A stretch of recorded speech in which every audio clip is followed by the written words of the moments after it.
स्वागत है बच्चों। आज की मैराथन एमपीपीएटी की फसल उत्पादन एवं उद्यान शास्त्र यानी क्रॉप प्रोडक्शन से 5000 एमसीक्यू लेकर। जी हाँ बच्चों, काफ़ी बड़ी आपकी ये मैराथन होने वाली है।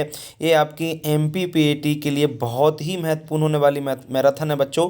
कहने का मतलब है इससे बाहर कुछ नहीं जाने वाला। बस आप जो है पूरी मैराथन को अगर अच्छी प्रकार से देखते हैं, चीज़ों को रिवीजन करते हैं, तो ये समझ लीजिए आप काफ़ी कुछ बेहतर आपके एग्जाम में कर पाएंगे। जी हाँ बच्चों, तो 50 प्रश्न जो आपके आते हैं क्रॉप प्रोडक्शन से, यानी हॉर्टिकल्चर और क्रॉप प्रोडक्शन दोनों मिला करके 50 प्रश्न आपके जो पूछे जाते हैं एग्जाम में।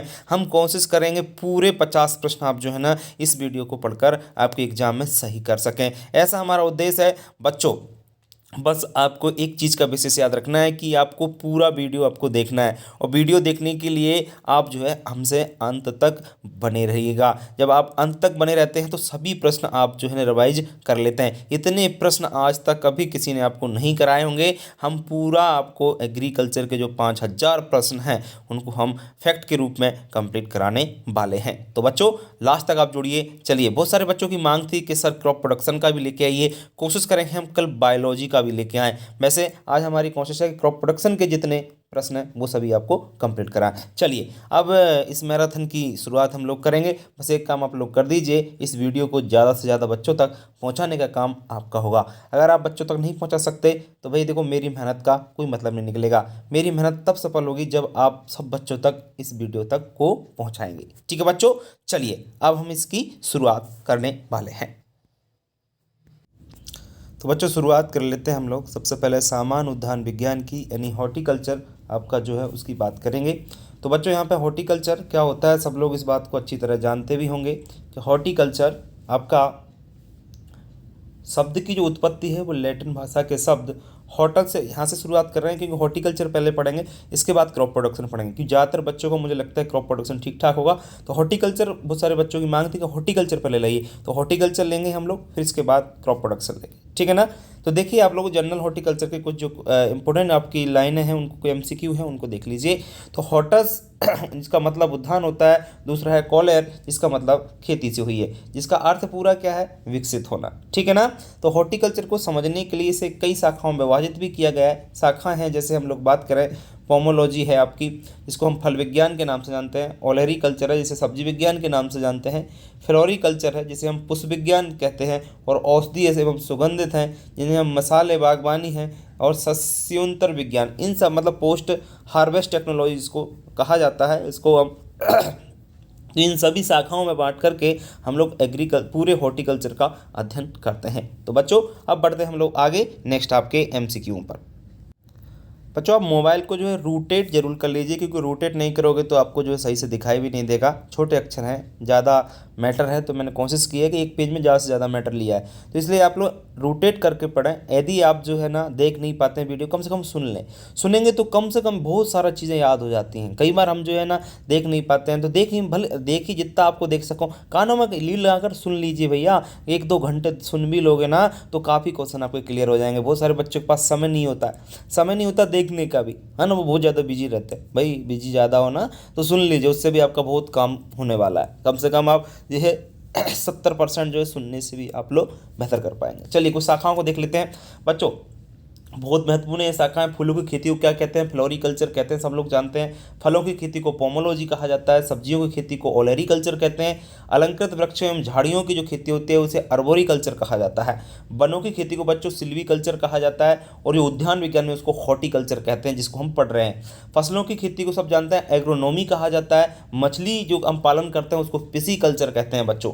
और मधुमक्खी जो की जाती है, मधुमक्खी पालन किया जाता है, उसको एपीकल्चर कहते हैं। रेशम कीट की खेती होती है उसको सेरीकल्चर कहा जाता है बच्चों। और घासों की खेती इसको एग्रोस्टोलॉजी कहते हैं। लाख की खेती को लैक कल्चर, अंगूर की खेती को विटीकल्चर तथा केंचुए का जो पालन होता है उसको वर्मी कल्चर के नाम से जाना जाता है। तो बच्चों इतनी सारे आपके ये वर्ड हैं, इनमें से एक ना एक प्रश्न 101% मैं आपसे कहना चाहूँगा, बिल्कुल 100% एक प्रश्न आपको एग्जाम में जरूर पूछा जाएगा। बस इन शाखाओं को आप रट लीजिए। बहुत सारे बच्चों को तो बहुत सारी शाखाएं मालूम होगा, लेकिन इनमें से ऐसी भी शाखाएं जो आपको नहीं पता होती, इसलिए आप लोग इनको जरूर याद रखें, जरूर से जरूर। ठीक है ना। एग्जाम में इनसे प्रश्न जरूर आपका पूछा जाता है। चलिए बच्चों बढ़ते हैं हम लोग आगे नेक्स्ट प्रश्न की ओर। बच्चों नेक्स्ट है फलों के उपनाम। जी हाँ, एक प्रश्न आपका यहाँ से बनता है। देखिए फलों के उपनाम से कैसे बनेगा। देखिए आम को बहुत सारी चीज़ों नाम से जाना जाता है, जैसे आम को हम राष्ट्रीय फल तो है ही, फलों का राजा भी कहते हैं और बाथरूम फल भी इसको कहा जाता है। आम को इन तीन नाम याद रखना, राष्ट्रीय फल, फलों का राजा, बाथरूम फल के नाम से जानता है। बच्चों केला जो होता है इसको एडम फिग, स्वर्ग का वृक्ष, कल्पतरु, स्वर्ग का सेब, आश्चर्य के वृक्ष, इतने सारे नामों से जाना जाता है केला को। विशेषकर याद रखें कटहल को बच्चों मंकी जैक कहते हैं। एवाकाडो होता है उसको बटर फ्रूट के नाम से जाना जाता है। कीवी फ्रूट होता है बच्चों इसको चीन का आश्चर्य फल या चाइनीज गूजबेरी न्यूजीलैंड का राष्ट्रीय प्रतीक, इतने सारे नामों से कीवी फ्रूट जो होता है ना इसको जाना जाता है बच्चों। मैंगोस्टीन जो है बच्चों, मैंगोस्टीन को फलों की रानी कहते हैं। देखो फलों का राजा जो होता है ना वो आम को कहा जाता है और फलों की रानी जो है वो आपका मैंगोस्टीन को कहा जाता है। फालसा को स्टार एप्पल कहते हैं, जबकि अमरूद को उष्णका से ट्रॉपिकल एप्पल कहा जाता है। बच्चों जो बेर है इसे गरीब का फल, सेब चाइनीज, देखो सेब भी कहते हैं इसको जो है ना, और चाइनीज अंजीर, चाइनीज डेट, शुष्क फलों का राजा, विशेष याद रखना। और आपका इतने सारे नामों से इसको जाना जाता है, ठीक है ना। और क्योंकि ये आपका कहाँ पर होता है, राजस्थान में सबसे ज़्यादा बेर होता है, वैसे एमपी में बेर सबसे ज़्यादा होता है, ध्यान रखें वहाँ पे फलों का राजा इसको कहा जाता है। सेब जो होता है ना, सेब को आप क्या कहते हैं, शीतोष्ण फलों का राजा कहा जाता है। सेब को क्या कहा जाता है, शीतोष्ण फलों का राजा कहा जाता है, विशेषकर याद रखें। बच्चों नारियल को कल्प वृक्ष, देखो कन्फ्यूजन कहाँ होता है, देखो कल्प वृक्ष जो है नारियल को कहा जाता है, और मैंने अभी एक चीज़ और आपको क्लियर की थी कि कल्प वृक्ष आपका नारियल को कहा जाता है, जबकि केला में देखिए कल्पतरु, कल्पतरु आपको केला को कहा जाता है। कंफ्यूज बिल्कुल नहीं होना है, कल्पतरु बराबर केला और कल्प वृक्ष बराबर नारियल, कंफ्यूजन आपको बिल्कुल नहीं होना है। चलिए बढ़ते हैं हम लोग आगे। नेक्स्ट आपके देखिए आप लोग चाय, चाय को पेय पदार्थों की रानी कहते हैं बच्चों, चाय को पेय पदार्थों की रानी कहा जाता है। सिंघाड़ा जो होते हैं इसे पैन फाल कहा जाता है। आंवला को इंडियन गूजबेरी या मलाक्का वृक्ष या मीरा बालन के नाम से इसको जाना जाता है बच्चों। काली मिर्च जो होती है, काली मिर्च को मसालों का राजा कहते हैं। छोटी इलायची को मसालों की रानी कहते हैं। चीकू को बुल्ली या स्पोडिला प्लम के नाम से जाना जाता है बच्चों। जामुन, जामुन सब लोग जानते हैं, जामुन को इंडियन ब्लैकबेरी, जावा प्लम, ब्लैक प्लम, इतने सारे नामों से आपकी जामुन को जान देते हैं। लोकाट के आपके अन्य नाम है जापान प्लम, जापानीज मालदार, ठीक है, और पपीता को मेलन ट्री के नाम से जानते हैं बच्चों। काजू के नाम है प्लाउ क्रॉप, बी रोटेड, डॉलर कमाने वाली फसल, बेकार भूमि की फसल, इतने सारे नामों से आपकी काजू को भी जानते हैं। तो बच्चों ये थे आपके उपनाम जो आपके एग्जाम के पर्पज से बहुत ही महत्वपूर्ण है। अक्सर इनसे एक प्रश्न आपके एग्जाम में ज़रूर पूछा जाएगा, इसलिए इनको आप लोग ज़रूर से ज़रूर याद रखेंगे, ठीक है। अब बढ़ते हैं हम लोग आगे। नेक्स्ट आपके जो है विभिन्न फलों के, विभिन्न जो फसलें हैं उनके फलों के हैं जनरली ये देख सकते हैं, सेब है, आम है, अंगूर है, नींबू वर्गीय है। तो इनके जो मूल ग्रंथ है, रूट स्टॉक है, इनसे भी एक प्रश्न आपका बनता है। तो रूट स्टॉक आपका पूछ लिया जाता है एग्जाम में, थोड़ा सा आप लोग इसको जरूर याद रखेंगे। देखिए अब रूट स्टॉक मैं आपको पढ़ा रहा हूँ, अच्छी प्रकार से इनको याद रखना है। सेब, सेब के रूट स्टॉक अभी पूछा गया था ये लास्ट ईयर, ध्यान रखें। M9 M27 ये दोनों आपके रूट स्टॉक हैं सेब के, और ये बोने रूट स्टॉक हैं। M26 है, MM 104, 106, 111, नॉर्दर्न स्पाई बहुत इंपॉर्टेंट है, northern spy, M16, M25, Ottawa 3, ये आपके क्या है सेब के रूट स्टॉक हैं। रूट स्टॉक क्या होते हैं सब लोग अच्छी प्रकार से जानते हैं कि इनसे नया पौधा तैयार करते हैं। तो ये आपके रूट मतलब जो जड़ वाला जो मेन भाग होता है ना उसको रूट स्टॉक, और इसके ऊपर साइन लगाई जाती है, कोई शाखा इस पर लगाते हैं दूसरी कोई वैरायटी की, ठीक है ना, ये सब लोग जानते होंगे। चलिए आम के बारे में बात करते हैं। आम की जो मूल ग्रंथ है चंद्रकरण है, चंद्रकिरण कर लीजिए इसको, ओलूर है, रुमानी है, कोरुकन है, बेलोकोलम्बन है। इंपॉर्टेंट है बच्चों, इंपॉर्टेंट, विशेष याद रखें आम के जो रूट स्टॉक हैं। चलिए अंगूर के देख लीजिए, अंगूर के हैं आपके Salt Creek, Gloria, Saint George, Dogridge, Temple 16, Temple 13, ये आपके अंगूर के सबसे ज़्यादा। सॉल्ट क्रिक जो है ये महत्वपूर्ण है, इसमें आपका विशेष याद रखना। और नींबू परियों के देख लीजिए, स्ट्रेंजा खट्टा, रंगपुर लाइम, करना खट्टा, थॉम्सविले, नारंगी लेमन, ट्राइफोलेट, ऑरेंज, फ्लाइंग ड्रैगन, फेरोनिया, इतने सारे आपके नींबू के हैं। जो इंपॉर्टेंट है वो मैं आपको अभी के अभी ही बता देता हूँ। देखिए ये M9 M27 कई बार एग्जाम में पूछे गए हैं, विशेष याद रखें। नॉर्दर्न स्पाई भी आपको एग्जाम में पूछा लिया गया है। देखो आम बहुत महत्वपूर्ण है यहाँ पर, आम के जितने भी चंद्रकिरण है, ओलूर, रूमानी, कोरुका, ये सभी को एग्जाम में आज तक पूछ लिया गया है। जबकि अंगूर में से साल्ट क्रिक को पूछा गया है। और नींबू बरियों की यदि हम बात करें तो स्ट्रेंज जब बिल्कुल पूछा गया है। खट्टा, रंगपोर, लाइम ये पूरा पूछा गया है आपका। करना खट्टा भी पूछा गया है। और इधर आपका ट्राइफॉलेट, ये आपके सबसे ज़्यादा महत्वपूर्ण है। चलिए बढ़ते हैं हम लोग अब आगे। बच्चों ये जो सारणी है आपके लिए कितनी महत्वपूर्ण वाली है, आप लोग इससे अंदाज़ा भी नहीं लगा सकते। बहुत ही महत्वपूर्ण ये सारणी है बच्चों। देखिए इसमें हम लोग फल का नाम तो पढ़ेंगे, साथ में कितनी उसकी दूरी रखी जाती है, वो कौन सा सबसे ज़्यादा उत्पादन करता है राज्य, अग्रणी राज्य पढ़ेंगे। फल का नाम, किस फल के नाम से इसको हम लोग, ये भी देख लो, ये सारणी यहाँ तक है, फिर दूसरी सारणी आपकी यहाँ से अलग स्टार्ट होगी। तो हम लोग इसको एक एक से अच्छी प्रकार से पढ़ने की कोशिश करेंगे। देखिए आप लोग, सबसे पहले हम लोग बात करते हैं बच्चों आम की। आम की जो रोपण दूरी है वो कितनी रखी जाती है, 10x10, मतलब पौधे से पौधे की दूरी 10 मीटर दूर होती है। और सबसे ज़्यादा उत्पादन आपका आम का उत्तर प्रदेश में होता है। दूसरा है आपका जो है केला है, केला की दूरी आपकी 3x3 मीटर स्क्वायर रखी जाती है। जबकि सबसे ज़्यादा आज जो प्रोडक्शन हो रहा है केला का वो आपका वैसे उत्तर प्रदेश में, लेकिन तमिलनाडु में सबसे ज़्यादा प्रोडक्शन आज की डेट में हो रहा है। ध्यान रखें, नया डाटा है। अंगूर की बात करें, अंगूर की 3x3 दूरी रखी जाती है। सबसे ज़्यादा प्रोडक्शन अंगूर का महाराष्ट्र में है। अमरूद की बात करें तो अमरूद की जो दूरी है 8x8 है। सबसे ज़्यादा प्रोडक्शन उत्तर प्रदेश में हो रहा है।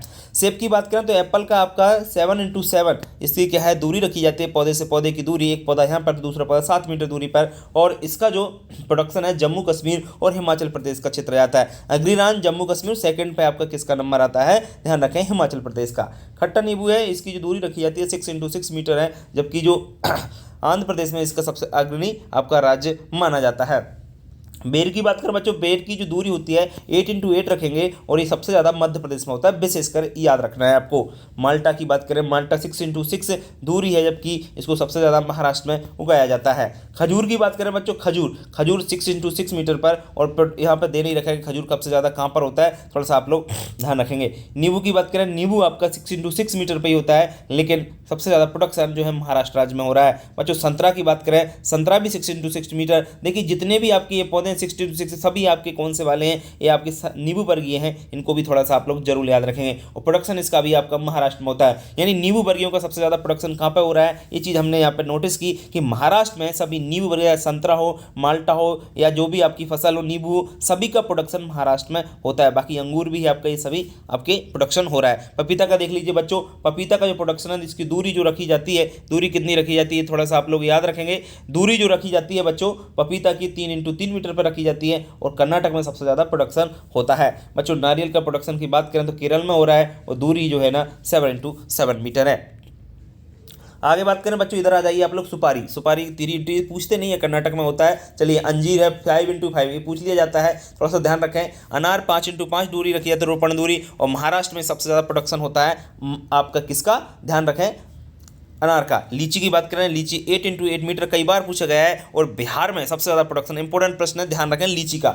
आंवले की याद रखना, आंवले 10x10 मीटर पर लगाया जाता है। सबसे ज़्यादा प्रोडक्शन जो हो रहा है वो उत्तर प्रदेश राज्य में है। कटहल की बात करें बच्चों, कटहल 10x10 मीटर पर, और इसका भी प्रोडक्शन आपका असम राज्य में हो रहा है। चीकू की बात करें, चीकू 10x10 मीटर पर, और महाराष्ट्र में इसका आपका प्रोडक्शन सबसे ज़्यादा होता है। जामुन में भी 10x10 मीटर की दूरी पर। इतने सारे आपके पौधे हैं, इसमें एक आम को और जोड़ लीजिए। ये सभी आंवला, कटहल, चीकू, जामुन और आम, इनकी जो दूरी है वो विशेष याद रखना 10x10 मीटर है। और प्रोडक्शन आप लोग थोड़ा सा देख लीजिएगा। बील देख लीजिए 8x8 मीटर पर, बादाम है 6x6 मीटर पर, और फालसा है 3x3 मीटर पर। तो ये दूरी और आपके लिए कौन से राज्य में कौन से फल का सबसे ज़्यादा उत्पादन होता है, ये चीज़ आपको यहाँ से पता चल गई। क्योंकि एक प्रश्न आपका ये पूछा जाता है यहाँ से कि कौन से आपकी फल का, क्योंकि नया डाटा, ये पुराना डाटा मत समझना आप लोग, नया डाटा है, बिल्कुल कंफ्यूज होने की जरूरत है नहीं है, इसलिए आप लोग जरूर इसको याद रखेंगे। ठीक है, चलिए अब बात करते हैं हम लोग आगे नेक्स्ट आपके और प्रश्नों की। बहुत ही महत्वपूर्ण क्लास है, याद रखें।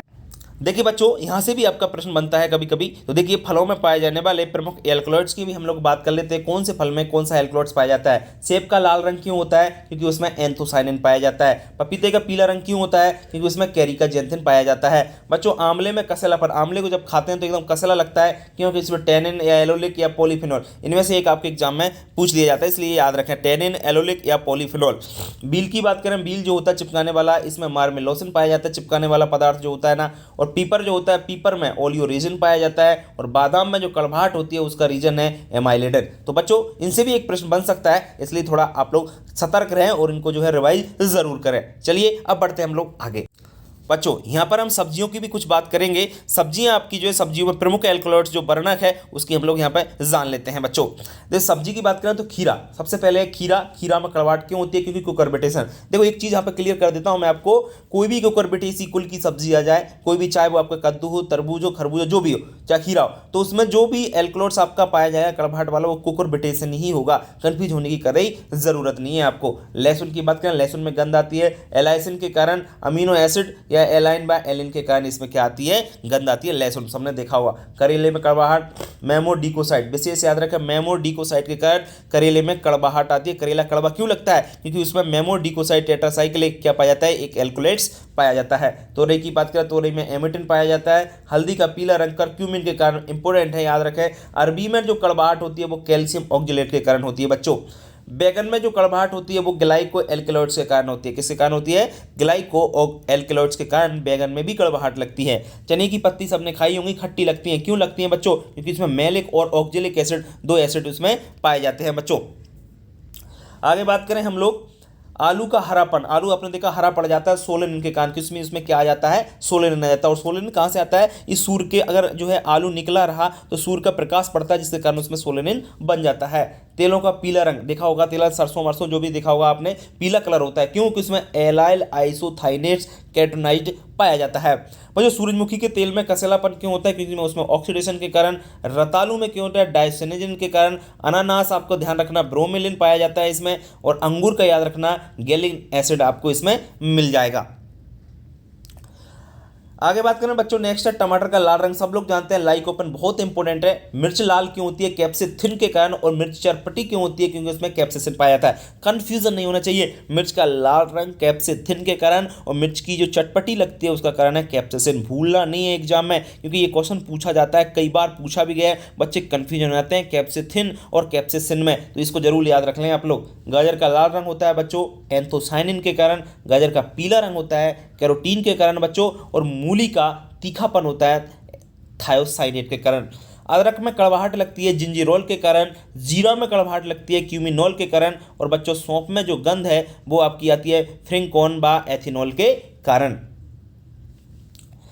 ठीक है बच्चों, प्याज का लाल रंग याद रखना एंथोसाइनिन के कारण होता है। जबकि प्याज का पीला रंग वेरी इंपॉर्टेंट है, ये प्याज का पीला रंग वेरी इंपॉर्टेंट, बार बार बता रहा हूँ। प्याज का जो पीला रंग है कई बार एग्जाम में पूछा गया है, याद रखें, क्वारस्टीन के कारण होता है। किसके कारण होता है? क्वारस्टीन के कारण होता है। प्याज चटपटी क्यों लगती है? क्योंकि इसमें एलाइल प्रोपाइड डाइसल्फाइड पाया जाता है, इसलिए। लहसुन चटपटा क्यों लगता है? क्योंकि इसमें एलाइल डाइसल्फाइड पाया जाता है, इसलिए। लहसुन में गंध क्यों आती है बच्चों? एलाइसिन हमने पहले बता चुके हैं। और सलजम में चरपराहट क्यों लगती है? क्योंकि कैल्शियम ऑक्जिलेट के कारण। तो इतने सारे आपके जो एल्कलॉइड्स हैं, उम्मीद करता हूं सभी के क्लियर हो रहे होंगे। यदि आपने पहले पढ़ रखा है, अगर पढ़ नहीं रखा है तो इनको आप जरूर यहाँ पर जरूर याद रखें। कौन? क्योंकि यहाँ से भी प्रश्न आपके जरूर बनते हैं। चलिए अब बढ़ते हैं हम लोग आगे।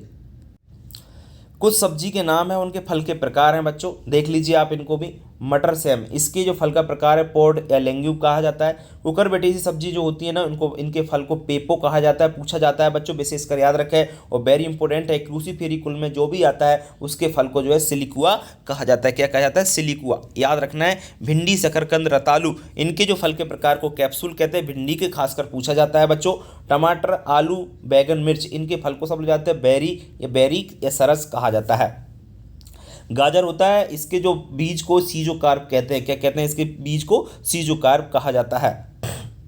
सलजम या चुकंदर भी सीड बॉल कहते हैं। रेड टेल मूली को आपकी फली कहते हैं। ठीक है ना? तो इतने सारे आपके जो वेरी इंपॉर्टेंट हैं, इनको आप जरूर याद रखिएगा, क्योंकि क्वेश्चन इनमें से पूछ लिया जाता है, भूलना नहीं है आपको। एग्जाम के लिए बहुत अच्छा रिवीजन है बच्चों। कुछ हार्मोन से रिलेटेड भी आपके क्वेश्चन एग्जाम में बनते हैं, आपको पता है हुआ। ये तो पादप वृद्धि जो हार्मोन है, उनके कौन से, किसका क्या क्या कार्य होता है, देख लीजिए यहाँ पे, बहुत ही इंपॉर्टेंट है। ऑक्सिन का कार्य होता है सीड्स कली निर्माण का। क्या होता है? सीड्स के ऊपर की जो बड़े होती है ना, उसका निर्माण करता है ऑक्सिन। IAA और IBA इंडोल एसिटिक एसिड और इंडोल ब्यूटारिक जो एसिड है इनका काम होता है जड़ का निर्माण करना। तो ध्यान रखना IAA और IBA इनका काम है जड़ का निर्माण करना। NAA जो होता है नेप्थलीन एसिटिक एसिड, इसका काम है फलों के निर्माण व फलों की संख्या बढ़ाना और फूलों को झड़ने से रोकना। ANAA का काम होता है, विशेष याद रखना, हार्मोन से रिलेटेड प्रश्न 101% एग्जाम में मिलेगा आपको। बच्चों 2,4-D देखिए कई बार पूछा गया, बच्चे कंफ्यूज आते हैं। इसका काम फल सेटिंग हार्मोन, यदि हम 20 ppm से मात्रा कम प्रयोग करते हैं तो फल सेटिंग हार्मोन के रूप में प्रयोग कर सकते हैं।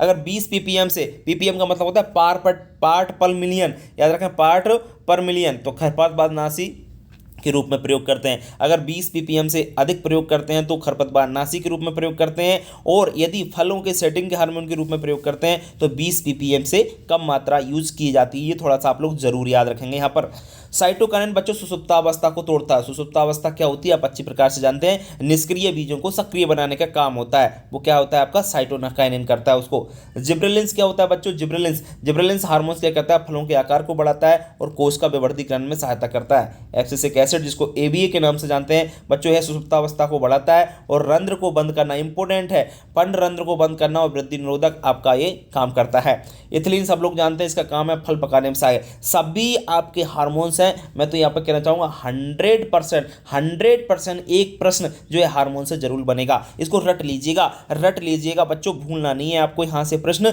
जरूर पूछा जाता है, कंफ्यूज बिल्कुल नहीं होना है आपको, ठीक है बच्चों।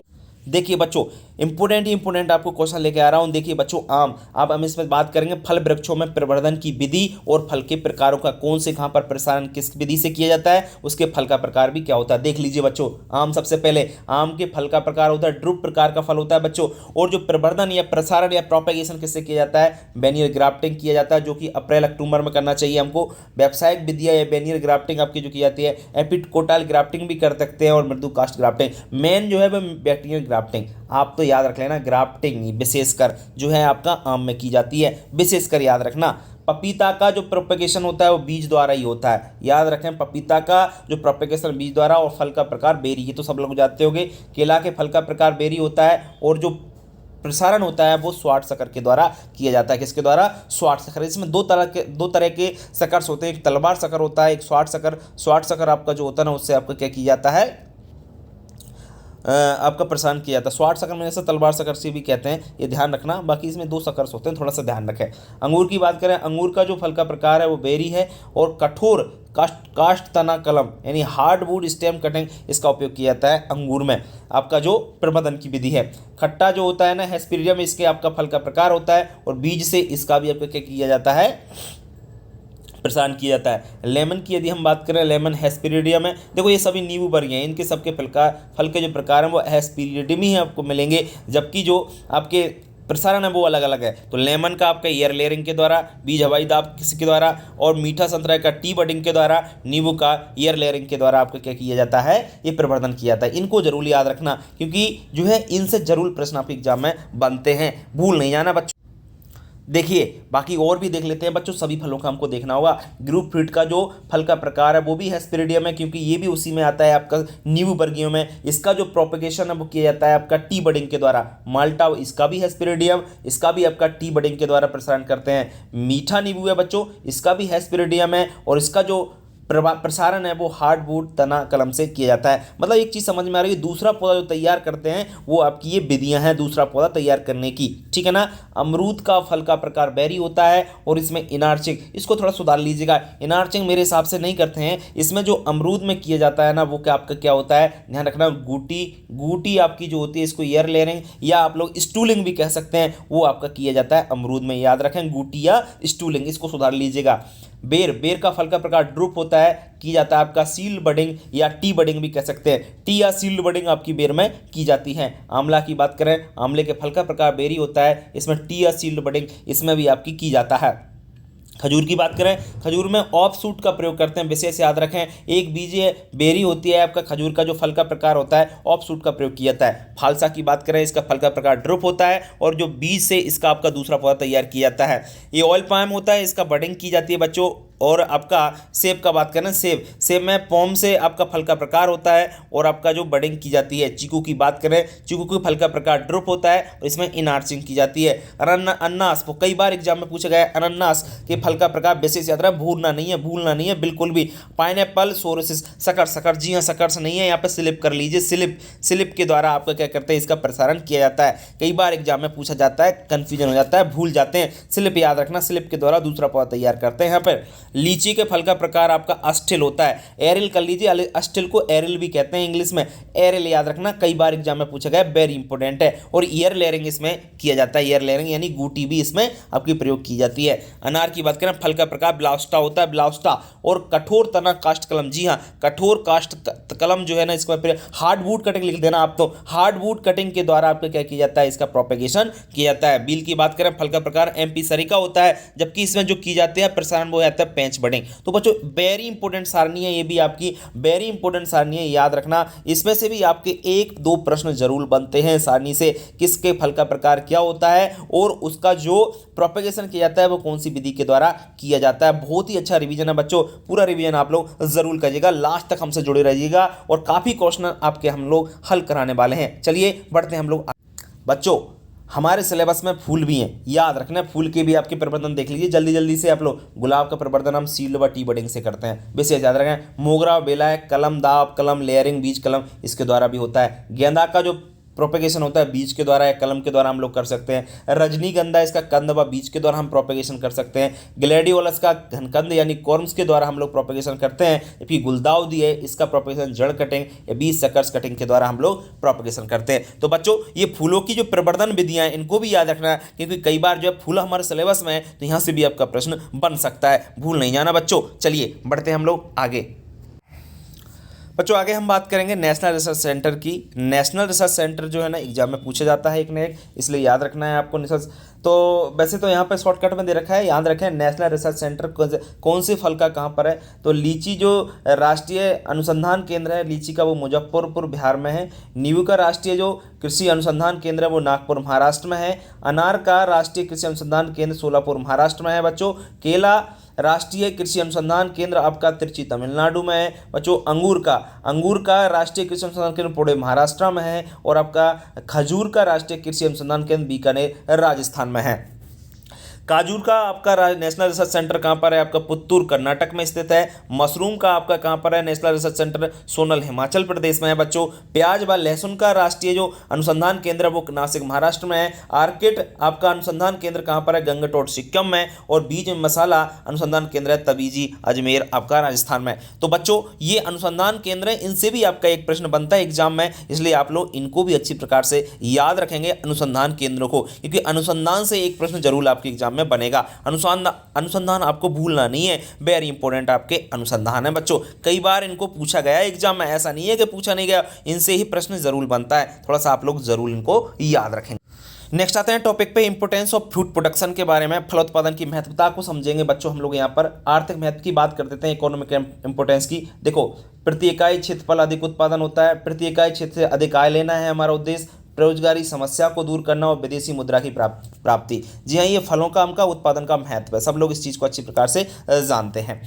और अगर हम बात करें आगे पौष्टिक महत्व की, न्यूट्रिशनल महत्व क्या है, तो सबसे ज़्यादा कैल्शियम लीची में पाया जाता है 0.2%। सबसे ज़्यादा जो आयरन है वो सूखे करौंदे में पाया जाता है 39% रहता है, और खजूर में 10% रहता है। ये पूछा गया है सबसे ज़्यादा आयरन किस फल में रहता है, तो कहना सबसे ज़्यादा जो आयरन है वो करौंदा में पाया जाता है, विशेषकर आप लोग याद रखें सूखा करौंदा, वो भी सूखे करौंदे में सबसे ज़्यादा आयरन रहता है, भूलना नहीं है। सेकंड नंबर पे आता है आपका खजूर, खजूर में आपका 10% रहता है। सबसे ज़्यादा विटामिन ए किस में रहता है, आम में रहता है, वो भी पके हुए आम में। सबसे ज़्यादा विटामिन B1 काजू और अखरोट में। सबसे ज़्यादा विटामिन B2 बेल या बील में, किसी में भी याद रखना, बेल बील एक ही चीज़ है। सबसे ज़्यादा vitamin C Barbados cherry, second number आंवला का आता है, ये जरूर याद रखें। अच्छा हाँ, ये मात्रा दे रखी है, आम में 48 आपके यूनिट रहता है, और पपीता में आपका कितना रहता है 2020 IU के मतलब यूनिट इतना आपका क्या रहता है, विटामिन रहता है। तो कई बार जो होता है ऑप्शन में यदि आम और पपीता दोनों है तो आम लगा के आना है, और यदि आम नहीं है तो वहाँ पर पपीता को आपको सही करना है। और इसी तरह विटामिन C का भी आपको याद रखना है, बारबंडस चेरी में वैसे याद रखना है वैसे, और बारबंडस चेरी यदि ऑप्शन में नहीं है तो आपको सबसे ज़्यादा विटामिन आंवला में पाई जाती है C, ये आपको जरूर याद रखना, भूलना नहीं है बच्चों। चलिए बढ़ते हैं हम लोग आगे नेक्स्ट आपके कार्बोहाइड्रेट की ओर। सबसे ज़्यादा कार्बोहाइड्रेट की बात करें तो किशमिश में आपका जो कार्बोहाइड्रेट पाया जाता है, खजूर सेकंड नंबर पे आता है और केला तीसरे नंबर पे आता है। कितने कितने परसेंट पाया जाता है वो भी देख लीजिए। किशमिश में 72% कार्बोहाइड्रेट होता है, खजूर में 67% आपका क्या रहता है, कार्बोहाइड्रेट रहता है, और केले में 36.5% आपका कार्बोहाइड्रेट पाया जाता है। प्रोटीन की बात करें, प्रोटीन की मात्रा सबसे ज़्यादा काजू में होती है, वो भी 21.2%, बादाम में 20%, अखरोट में 15.6%। बसा की बात करें, सबसे ज़्यादा बसा की मात्रा अखरोट में पाई जाती है, मतलब 64.4%, बादाम में 59% और काजू में 47% आपका बसा की मात्रा पाई जाती है।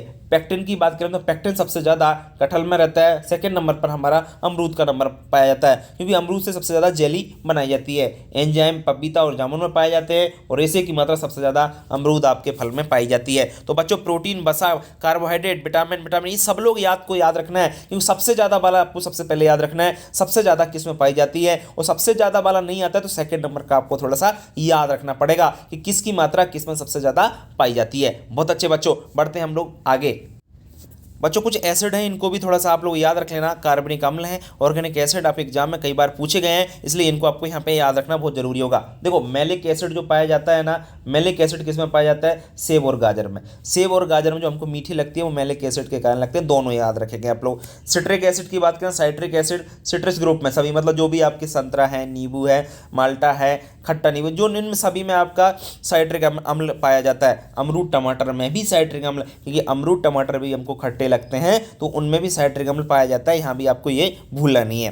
टार्ट्रिक एसिड की आदत, टार्ट्रिक एसिड जो पाया जाता है अंगूर में, लीची में और इमली में। जी हाँ, टार्ट्रिक एसिड भी आपको याद रखना है, अंगूर, लीची और इमली में टार्ट्रिक एसिड पाया जाता है। ठीक है बच्चों, चलिए अब बढ़ते हैं हम लोग आगे। बच्चों, विटामिन से संबंधित आपके प्रश्न जो एग्जाम में बनते हैं उनको देख लीजिए। कौन से विटामिन का सामान्य नाम क्या है, उनकी कमी से कौन सा रोग हो जाता है, और वो किस किस में पाए जाते हैं, वो स्रोत भी आप लोग यहाँ पर देख सकते हैं। विटामिन ए की बात करें तो विटामिन ए जो इसका सामान्य नाम रेटिनॉल या कैरोटीन के नाम से इसको जानते हैं, और इसकी कमी से मनुष्य में रतौंधी या जीरोप्थिल्मा रोग हो जाता है। ये आपका सबसे ज़्यादा पके आम में और पपीता में पाया जाते हैं, मैं आपको भी बता चुका हूँ। विटामिन बी1 है, विटामिन बी का रासायनिक नाम या सामान्य नाम थायमीन होता है, और इसकी कमी से मनुष्य में बेरी रोग हो जाता है, और जो स्रोत है वो आपका इसमें सबसे ज़्यादा काजू में आपका विटामिन बी1 पाया जाता है। विटामिन बी2 की बात करें, इसका रासायनिक नाम राइबोफ्लोविन है, और इसकी कमी से आपका फाइटोब या छाले पड़ना रोग होता है, और ये स्रोत आपका बेल, पपीता और लीची में आपका क्या होता है, पाया जाता है। बी3 है, नियासिन है, ये कुछ ज़्यादा इंपॉर्टेंट नहीं। बी5 ये ध्यान रखें, पेंटोथेनिक एसिड इसका आपका नाम है, और ये बर्निंग फिट सिंड्रोम इसके नाम से बीमारी हो जाती है। बी6 है, पायरिडॉक्सिन इसका साइंटिफिक रासायनिक नाम है, और जो है आपका चर्म रोग इसके हो जाता है विटामिन 6 की कमी से, दांत, खाज, खुजली हम लोग कह सकते हैं। विटामिन बी9 है, बायोटिन आपका सामान्य नाम है, और बालों का झड़ना ये आपके बी9 की कमी से होता है। विटामिन बी12 है बच्चों, इनका जो आपका रासायनिक नाम है वो साइनोकोबालामिन है, और इसकी कमी से एनीमिया या खून की कमी आपका ये रोग हो जाता है। विटामिन सी है, एस्कॉर्बिक एसिड इसका रासायनिक नाम है, क्या है, एस्कॉर्बिक एसिड इसका रासायनिक नाम है, उसकी कमी से स्कर्वी रोग हो जाता है बच्चों। ये बारबेंडस चेरी एवं आंवला में सबसे ज़्यादा पाया जाता है विटामिन सी। विटामिन डी की यदि हम बात करें, इसका जो रासायनिक नाम है, सामान्य नाम है, वो है कैल्सीफेरॉल, और ये इसकी कमी से रिकेट्स यानी ऑस्टोमलेशिया यानी हड्डियाँ कमजोर हो जाती हैं, और सबसे ज़्यादा ये आपका किस में पाया जाता है, हड्डी एवं मछली इसका क्या माने जाते हैं, स्रोत माने जाते हैं। आगे बात करें बच्चों हम लोग विटामिन ई की, टोकोफेरोल इसका रासायनिक नाम है, और इसकी कमी से बांझपन यानी स्टेरिलिटी हो जाती है, और ये हरी सब्जियों में पाया जाता है। विटामिन के की बात करें, नेप्थोक्विनोन है, ये क्या होता है बच्चों, नेप्थोक्विनोन। जी हाँ, इसका रासायनिक नाम जो है ना वैसे फाइलोक्विनोन होता है। चलो कोई बात नहीं है। आगे यदि हम बात करें,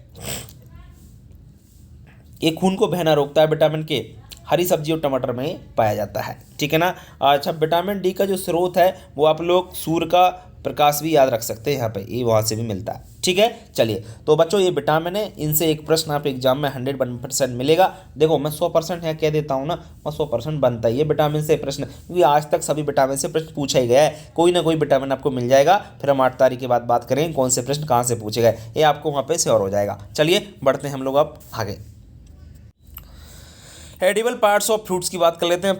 फलों के कौन से भाग जो हैं खाए जाते हैं, सब लोग जानते हैं। देखो पेरिकार्प है जिसको फलवित्ती कहते हैं हिंदी में। पेरिकार्प आपके किस किस फल का खाते हैं, तो बेर का, खजूर का, कस्टर्ड एप्पल, शरीफा, इनका आपका क्या खाया जाता है, पेरिकार्प या फल की भित्ती है, इसको खाया जाता है। मतलब ऊपर वाला जो पार्ट्स है ना उसको खाया जाता है, याद रखें, है ना। पेरिकार्प का मतलब सब लोग जानते हैं। बेर का कौन सा भाग खाते हैं, ऊपर वाला भाग खाते हैं, अंदर गुठली निकलती है। खजूर का कौन सा भाग खाते हैं, ऊपर वाला भाग खाते हैं, गुठली थोड़ी ना खाते हैं, तो इसको पेरिकार्प कहते हैं। इससे दिमाग में रख लेना, इस प्रकार से याद करने की ट्रिक होती है। क्या खाते हैं, दिमाग में याद रहना चाहिए। देखो मध्य फलवत्ती है जिसको हम मीजोकार्प कहते हैं, मीज मतलब मीडियम वाला, तो कौन सा भाग खाते हैं, देखो मध्य फलवत्ती आम की खाते हैं, आम के ऊपर का छिलका नहीं खाते, अंदर की गुठली नहीं खाते, बीच का जो गूदा होता है उसको खाया जाता है। उसी प्रकार पपीता में भी यही होता है, चीकू में भी यही होता है। तो इस प्रकार से मध्य फलवत्ती आपके फलों का खाने योग्य भाग आम का, पपीता का, चीकू का कौन सा है, मीजोकार्प या फलवत्ती, याद आप लोग जरूर याद रखेंगे। एंडोकार्प की बात करें, एंडोकार्प नारियल का खाया जाता है। किससे खाया जाता है, नारियल का। एंडोकार्प माने अंदर का जो भ्रूण चोल होता है ना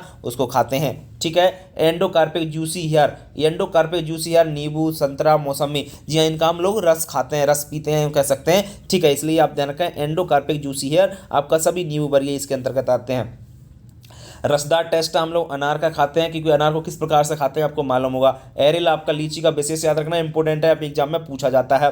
थैलेमस याद रखना है बच्चों। पुष्पासन जिसको कहते हैं वो हम सेब में, नाशपाती और स्ट्रॉबेरी, जी हाँ इसका हम लोग कौन सा भाग जो है खाने योग्य होता है वो आपका याद रखना, थैलेमस इसको बोला जाता है। सेब का आपको पता है किस प्रकार से हम लोग खाते हैं, थोड़ा बीच में थोड़ा सा पदार्थ बचता है, बाकी पूरे आपको उसको हम लोग खाते हैं सेब को। इसके बाद कोटिलीडेंस की बात करें, कोटिलीडेंस या पेंडिसिल जिसको बोलते हैं, काजू का, बादाम और पीनट, इनका हम लोग क्या खाते हैं, कोटिलीडेंस व पेंडिसिल हम लोग कह सकते हैं। ब्रिक्ट्स या पेरियंथ जो बीज है वो कटहल और अनानास में है। पेरेन्नी आपका सहतूत का पार्ट्स खाते हैं, पेरिकार्प और प्लेसेंटा अमरूद का, और प्लेसेंटा बेल का और अंगूर का। ये थोड़ा सा आप लोगों को याद रखना पड़ेगा, कौन से आपका फल का कौन सा पार्ट का। सबसे ज़्यादा जो है ना लीची पूछा जाता है आपका, और आपका जो है लीची के बाद जो सेब है उसका पूछा गया है। इसे थैलेमस से पुष्पासन याद रखना, बाकी आम, पपीता और पेरी ये तो हम लोगों को याद रहता है, कोई दिक्कत इनमें नहीं आती है। चलिए अब बढ़ते हैं हम लोग आगे। ये चीज़ मैंने आपको पहले भी बता दी है कि फलों के जो आपके सब्जियों व रंग के कड़वाहट विषैला पदार्थ के कारण, थोड़ा एक बार देख लीजिए, आंवले का कसैलापन टैनिन के कारण होता है, बेल में कड़वाहट जो आपकी होती है मार्मेलोशन के कारण होती है, बादाम में कड़वाहट एमाइलेशन के कारण होती है, पपीता का जो पीला रंग होता है वो कैरिका जेंथिन के कारण होता है, और मूली का जो तीखापन होता है आइसोसाइनेट के कारण होता है। तो इसमें मैंने आपको पहले बता दिया, फिर भी मैंने आपको यहाँ पर मिले तो आपको यहाँ पर भी बता दिया है। चलिए बढ़ते हैं और देख लीजिए, मिर्च की चरपाहट कैप्सिसिन है, ये मैं आपको बता चुका हूँ, फिर दोबारा करा रहा हूँ, देख लो आप लोग रिवीजन में। मिर्च की चरपाहट कैप्सिसिन, मिर्च का लाल रंग कैप्सिथिन है, इसको सही कर लीजिए, कैप्सिथिन के कारण। सलजम में चरपाहट कैल्शियम ऑक्जेलेट, अरबी में खुजली या कसेलापन होता है कैल्शियम ऑक्जेलेट के कारण। प्याज में गंध आती है एलाइल प्रोपाइड डाइसल्फाइड, प्याज में गंध सल्फर के कारण आती है, तत्व आंखों में आंसू आ जाते हैं ना वो सल्फर के कारण, प्याज के काटने पर हम लोग सल्फर के कारण हमारी आंखों में आंसू आते हैं। प्याज का लाल रंग होता है एनोसाइनिन के कारण, प्याज का पीला रंग कोरेस्टिन के कारण इंपॉर्टेंट है। प्याज में कवक रोधी रसायन कैटकोल के कारण, लहसुन में गंध एलाइसिन के कारण आती है, लहसुन में गंध एक सल्फर के कारण भी आती है। ये थोड़ा सा कुछ चीज़ें हैं ना जो आपको याद रखनी है, इंपॉर्टेंट है, इसलिए मैं आपको दोबारा इसलिए बता रहा हूँ, नहीं तो कोई उद्देश्य नहीं था मेरा दोबारा बताने का, ठीक है ना। चलिए और देख लीजिए कुछ चीज़ें जो एक्स्ट्रा भी मिल सकती हैं हमको यहाँ पर। आलू का हरा रंग होता है सोलेनिन के कारण, करेले में कड़वाहट होती है मोमोर डिकोसाइड के कारण, टमाटर का लाल रंग लाइकोपिन के कारण, हल्दी का पीला रंग करक्यूमिन के कारण, गाजर का नारंगी रंग कैरोटीन के कारण, गाजर का लाल रंग एंथोसाइनिन के कारण, चुकंदर का लाल रंग एंथोसाइनिन के कारण, तिलहनों में तेल का पीला रंग कैरोटिनाइज्ड के कारण बच्चों, और तिलहनों में होता है एलाइल आइसोथाइन एसिड, और चने में पत्ती में खटास तिलहन में मैलिक और ऑक्जेलिक एसिड होता है, आपको मैं बता चुका हूँ। चलिए बच्चों बढ़ते हैं आगे। इन्फ्लोरेंस की थोड़ी सी हम बात कर रहे थे, किस पुष्पक्रम को क्या कहा जाता है। तो देखिए आप लोग, केला, नारियल और खजूर, मक्का, इनके सबके पुष्पक्रम को स्पाडिक्स कहते हैं बच्चों। पैनिकल आपके आम, धान, अंगूर, लीची और काजू, इनको पैनिकल कहा जाता है। इनको इन्फ्लोरेंस पुष्पक्रम को, पुष्पक्रम जानते हैं ना, फूलों का जो गुच्छा होता है उसको। कैटकिन सहतूत अखरूट के फ्लावर को कहा जाता है। सोलिटरी अमरूद के आपके फ्लावर को कहा जाता है। हाइपोन्थिडियम ये आपके अंजीर और अनार के पुष्पक्रम को कहते हैं, जबकि फेसिकल बेर और संतरा को। तो सबसे ज़्यादा जो महत्वपूर्ण प्रश्न है ना वो स्पाडिक्स पूछा गया आज तक, केला का, ज़्यादातर केला के फल का प्रकार पूछा गया है कई बार एग्जाम में, ये थोड़ा सा आप लोग यहाँ से याद रखें, इसलिए तो इतने सारे दे रखे। केला का पूछा जाता है, पैनिकल तो आप सब लोग लगा ही देते हो, कोई दिक्कत यहाँ पे आती नहीं, क्योंकि धान का पूछा जाता है, कई बार पूछा गया है। ठीक है, चलिए अब बढ़ते हैं हम लोग आगे। बच्चों किसमें किससे परागण होता है? परागण पॉलिनेशन सब लोग जानते होंगे ना, पॉलिनेशन होता है, आपको पता होगा, आपको पॉलिनेशन क्या होता है बताने की जरूरत नहीं, इतना समय नहीं कि बता सकूं, सिर्फ यहाँ पे इतना बताऊंगा किसमें किसके द्वारा होता है, क्योंकि यहाँ से भी प्रश्न आपके एग्जाम में बनता है और यहाँ से तो आपका जो है बायोलॉजी में भी प्रश्न बन जाता है, इसलिए याद रखेंगे आप लोग इसको जरूर से जरूर। देखिए चलो हम शुरुआत कर लेते हैं बच्चों। सबसे पहले हम बात करेंगे हवा द्वारा, इसको हम लोग एनिमोफिली कहते हैं। हवा द्वारा जो परागण होता है, पर परागण होता है सब लोग जानते हैं, और स्वपरागण होता है। दो तरह के परागण होते हैं, और परागण का मतलब क्या होता है कि उसमें जो किसी भी फूल के जो पराग कोश से पराग कण निकलकर दूसरे उसमें पहुंच करके आपकी जो परागण की क्रिया संपन्न करते हैं, आपको मालूम होगा, है ना। तो देखिए बर्तगाग पर गिरते हैं और बर्तगाग के बाद पॉलिनेशन हो जाता है, ये चीज़ सबको मालूम होगी। देखो बताने की जरूरत नहीं है, डिटेल से बताऊंगा, समय लग जाएगा, फिर अपना जो है जो देश है वो पूरा नहीं हो पाएगा। हवा द्वारा होता है, देखो खजूर में आपका पॉलिनेशन होता है, नारियल में, पपीता में, अनार में, कटहल, चीकू और काजू, ये हवा द्वारा या इसको एनिमोफिली कहते हैं, इसके द्वारा आपका परागण होता है। इसके बाद पक्षियों के द्वारा किसमें होता है? केला और अनानास में। वेरी इंपॉर्टेंट है, पक्षी द्वारा जो पॉलिनेशन होता है वो केला एवं अनानास के द्वारा, अनानास में होता है। पाइनएप्पल और केला में पक्षी द्वारा, ऑर्निथोफिली इसको कहते हैं।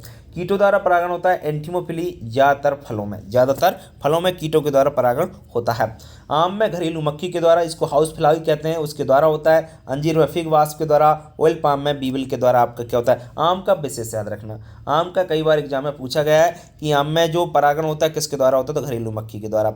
और प्रोटोगायनी, यानी प्रोटोगायनी का मतलब क्या होता है ये ध्यान रख लो, अगर कोई पौधा है और उसका पहले मादा भाग पक गया है तो उसको हम लोग क्या कहते हैं? प्रोटोगायनी कहते हैं, ये भूलना नहीं है। और ये प्रोटोगायनी पाई जाती है केला में, अनार में, अंजीर में और सीताफल में प्रोटोगायनी। ये ऐसे फल हैं जिनमें आपका क्या होता है? सबसे पहले आपके मादा भाग पक जाता है, ठीक है ना। प्रोटेंड्री देख लीजिए बच्चों, प्रोटेंड्री का मतलब पहले नर भाग पक जाता है, जैसे चीकू, नारियल, अखरोट में, इनमें प्रोटेंड्री पाई जाती है। मक्का भी याद रखना, यहाँ पे बात बताऊंगा वैसे, पर यहाँ पे आप लोग थोड़ा सा याद भी रख लेना साथ साथ में, प्रोटेंड्री, ठीक है ना। तो बच्चों ये आपके परागण कैसे होता है वो आपको पता चला। दूसरा प्रोटोगायनी और प्रोटेंड्री के बारे में भी जाना आपने, और किस किस में पाई जाती है ये भी आपकी क्लियर हो गई। चलिए बढ़ते हैं अब हम लोग आगे। बच्चों कुछ फलोद्यान प्रबंधन मैनेजमेंट से आप देख लीजिए, वैसे इससे प्रश्न नहीं बनेगा, फिर भी देख लीजिए आप थोड़ा सा। नर्सरी पौधशाला जो है तैयार की जाती है, छोटे छोटे महंगे बीजों को सघन रूप में पौधे प्रारंभ में प्रदान, ठीक है, इनसे कोई प्रश्न नहीं बन सकता यहाँ से। चलिए स्थान का चुनाव करोगे तो देखो क्या क्या चीज़ें देखी जाती है, जलवायु, भूमि, धरातल, सिंचाई व्यवस्था, बाजार स्थिति, फलों का वृक्ष का चुनाव, ये सब हम लोग देखते हैं जब किसी फल को हम तैयार करते हैं तो, ठीक है ना। उद्यान योजना देख लीजिए क्या क्या करते हैं उद्यान योजना में, भूमि की सफाई, घेराबंदी, बाड़ लगाना, वायुरोधी वृक्ष, अच्छा ये जरूर याद रख लेना थोड़ा सा, वायुरोधी वृक्ष कौन कौन से होते हैं? आम, जामुन, सहतू, नीम, शीशम, इनको थोड़ा सा आप लोग याद रख लेना। सिंचाई की व्यवस्था, पौधशाला में वर्षभर नियमित सिंचाई की आवश्यकता होती है। पौध घर के लिए सिंचाई सर्वोत्तम विधि फव्वारा विधि होती है, स्प्रिंकलर विधि, इसको हम लोग कह सकते हैं फव्वारा या स्प्रिंकलर जो मेथड होता है, ये इसमें सिंचाई के लिए उपयोग किया जाता है। आपसे प्रश्न पूछा जाता है इसलिए बता रहा हूँ यहाँ पे कि फलोद्यान में कौन सी सिंचाई की विधि उपयोग की जाती है, ये थोड़ा सा याद रख लेना, फव्वारा विधि या स्प्रिंकलर मेथड का यूज किया जाता है, ये थोड़ा सा आप लोग याद रखेंगे। चलिए बढ़ते हैं हम लोग आगे। विभिन्न खंडों का विभाजन देख लीजिए क्या क्या बनाया जाता है जब कोई आप लोग फलोद्यान लगाते हैं, बीज बोनी, क्यारियाँ, स्थानांतरण क्यारियाँ, ये भंडार, ये सिंचाई मिंचाई, सब व्यवस्था आपकी रखी जाती है, इनसे कोई प्रश्न बनेगा नहीं अभी यहाँ तक है। चलिए बढ़ते हैं आगे। चलिए बच्चों यहाँ से आपका जो है प्रश्न बनता है, याद रखें, बाग लगाने की विधियाँ, methods of the orchard establishment, किस प्रकार से हम लोग किसका किया जाता है। देखिए वर्गाकार विधि, इसको स्क्वायर मेथड के नाम से सबसे सरल विधि माना जाता है, क्योंकि जो मेथड है ये आपको बाग लगाने का मेथड है। और आपका यहाँ पे थोड़ा सा आप लोग याद रख सकते हैं, ये जो यहाँ पे थोड़ा सा आप लोग याद रखेंगे बच्चों, जो मैं बता रहा था उसको देख लीजिए आप लोग। पौधों में पौधों की दूरी, कतार से कतार की दूरी आपकी जो रखी जाती है वो आपकी कितनी रखी जाती है? 1 मिनट रखिएगा, चलो ला लेते हैं। पौधों में पौधों की दूरी, कतार से कतार की दूरी बराबर होती है, जो आपका स्क्वायर मेथड होता है उसमें, ये जरूर याद रखेंगे आप लोग। दूसरा है आयताकार विधि, जिसे रेक्टेंगुलर मेथड कहते हैं, इसको क्या कहा जाता है? रेक्टेंगुलर मेथड कहा जाता है। और ये जो होता है पौधों से पौधों की दूरी और कतार से कतार दूरी की समान नहीं होती, इसमें अलग अलग होती है, ठीक है ना, ये ध्यान रखें आयताकार विधि में। और त्रिभुजाकार जो मेथड होता है इसको ट्रायंगुलर मेथड कहते हैं। इस विधि में पौधे तिरछे लगाए जाते हैं और इसको HDB के लिए उपयुक्त है। HDB मतलब हाई डेंसिटी प्लांटिंग, ज़्यादा से ज़्यादा यदि पौधे लगाना है तो वहाँ पर हम लोग त्रिभुजाकार विधि, ट्रायंगुलर मेथड का उपयोग करते हैं। चलिए बढ़ते हैं आगे। नेक्स्ट जो मेथड है वो चौथा आपका षटभुजाकार मेथड है। इससे जो प्रश्न पूछा जाता है वो याद रखना है अपन को यहाँ पर। इस विधि में वर्गाकार की अपेक्षा 15% फल अधिक प्रतिशत पौधे अधिक लगाए जाते हैं। ये पॉइंट आपको जरूर याद रखना है, कई बार एग्जाम में पूछा गया है। षटभुजाकार विधि में हेक्सागोनल जो मेथड होता है इसमें वर्गाकार विधि की अपेक्षा 15% अधिक पौधे लगाए जाते हैं। वेरी इंपॉर्टेंट है, इसलिए मैं आपको बता रहा हूँ बार बार। ये समप्रभावी विधि भी कहते हैं। सर्वाधिक स्थायी पादप पौधे उगाए जाते हैं। ये भी आपका प्रश्न कई बार बन जाता है। वर्गाकार विधि की तुलना में 1.5 से 2 गुना पौधे आपके ये पंचभुजाकार या कुंकेस मेथड या पूरक विधि में लगाए जाते हैं। ये भी थोड़ा सा आप लोग याद रखें। 2 गुना पौधे या 1.5 गुना पौधे आपके वर्गाकार विधि की अपेक्षा इस विधि में लगाए जाते हैं। कौन सी विधि में? पंचभुजाकार। यहाँ से एक प्रश्न बनता है। सर्वाधिक अस्थायी पादप इसमें ही लगाए जाते हैं। कंटूर मेथड ये पहाड़ी क्षेत्रों में उपयोग किया जाता है। इसको आप लोग जानते ही होंगे कि कंटूर मेथड कहाँ पर उपयोग किया जाता है। ठीक है, चलिए। गड्ढे तैयार करना और ये सब चीज़ें मैं आपको पहले बता चुका हूँ। तो गड्ढों का आकार थोड़ा देख लीजिए। गड्ढे आम, कटहल, आमला में 1 मीटर आपका जो है गड्ढे का साइज रखा जाता है। नींबू, अमरूद, अनार 75 सेंटीमीटर। केला, पपीता, फालसा में 50। ये सेंटीमीटर में, ये मीटर में थोड़ा सा याद रखें, भूल ना जाए। अच्छा, पौधों की दूरी में आपको बता चाहो, आम कटहल में 10 इंटू, चीकू ये बता चुका हूँ मैं आपको। अमरूद बेर में 8 इंटू 8 मीटर। नींबू मल्टा खजूर में 6 इंटू 6। पपीता, केला, अंगूर, फालसा में 3 इंटू 3 मीटर। इनको भी आप लोग याद रखें, इससे भी आपका प्रश्न बनता है और पहले मैं आपको बता चुका हूँ। ठीक है बच्चों, बात करेंगे अब हम फलों के अध्ययन की, आपकी फलों की खेती की बात करेंगे। वो सबसे पहला हमारा जो फल है वो है आम। बिल्कुल इंपॉर्टेंट है, सब लोग जानते हैं। सभी फल बहुत ही महत्वपूर्ण होने वाले हैं आपके लिए, इसलिए इनसे ही सबसे ज़्यादा आपके प्रश्न जो है पूछे जाते हैं। चलिए, सबसे पहले हम लोग जानते हैं वानस्पतिक नाम। तो आम का बॉटनिकल नेम मैंजीफेरा इंडिका होता है। कुल की बात करें, कुल होता है एनाकार्डेसी, सब लोग जानते हैं। एनाकार्डेसी कुल आपका आम का होता है। गुठु संख्या 2n बराबर 40 इसमें पाई जाती है। फल का प्रकार ड्रुप होता है या स्टिल भी हम लोग कह सकते हैं। खाने योग्य भाग मध्य बल, फल वित्तीय मीजोकार्प, ये चीज़ हम पढ़ के आए, उधर भी हम आपको पता होगा। मुख्य पोषक तत्व इसमें विटामिन ए पाई जाती है 48, ये चीज़ भी हम भी पढ़ चुके हैं। तो बच्चों बहुत सारी चीज़ तो हम पढ़ के आए हैं, क्योंकि जनरल हॉर्टिकल्चर हमने पढ़ लिया है पूरा। ठीक है ना, इसलिए आप लोग भूलेंगे नहीं कहीं भी। आम, इसको भारत का राष्ट्रीय फल भी कहते हैं, फलों का राजा, और बाथरूम फल के नाम से इसको जाना जाता है। इतनी सारी चीज़ हम तो पढ़ चुके थे, आपको पता होगा। विश्व के कुल आम उत्पादन में कितना % भारत में पैदा होता है? तो इसलिए आप लोग याद रखेंगे, आम का सबसे ज़्यादा जो, तो याद रखना है आपको, पैदा 55% आपका होता है। ठीक है, विश्व के कुल आम उत्पादन कितना % भारत में होता है? 55% आपका प्रोडक्शन होता है। प्रति हेक्टेयर की बात करें तो प्रति हेक्टेयर सर्वाधिक उत्पादन वाला देश वेनेजुला है। ठीक है ना, और सर्वाधिक उत्पादन वाला राज्य उत्तर प्रदेश, मतलब आम का उत्पादन सबसे ज़्यादा कहाँ पर होता है? उत्तर प्रदेश में। ये चीज़ भी मैंने आपको बताई है। पौधे से की पौधे तो 10 इंटू 10 मीटर रखते हैं, ये भी चीज़ बता चुका हूँ। गड्ढे का आकार 1 इंटू 1 मीटर, ये भी चीज़ पहले क्लियर कर चुके हैं। बहुत सारी चीज़ तो हम पहले पढ़ चुके हैं, ऐसी कोई बहुत सारी कम चीज़ें मिलेंगी जो हम नहीं पढ़े हैं। उपयुक्त टेम्परेचर की बात करें तो 24 से 27 डिग्री, अच्छी प्रकार से जो प्रोडक्शन करने के लिए 24 से 27 डिग्री सेल्सियस हमको तापमान चाहिए। चलिए बढ़ते हैं हम लोग आगे।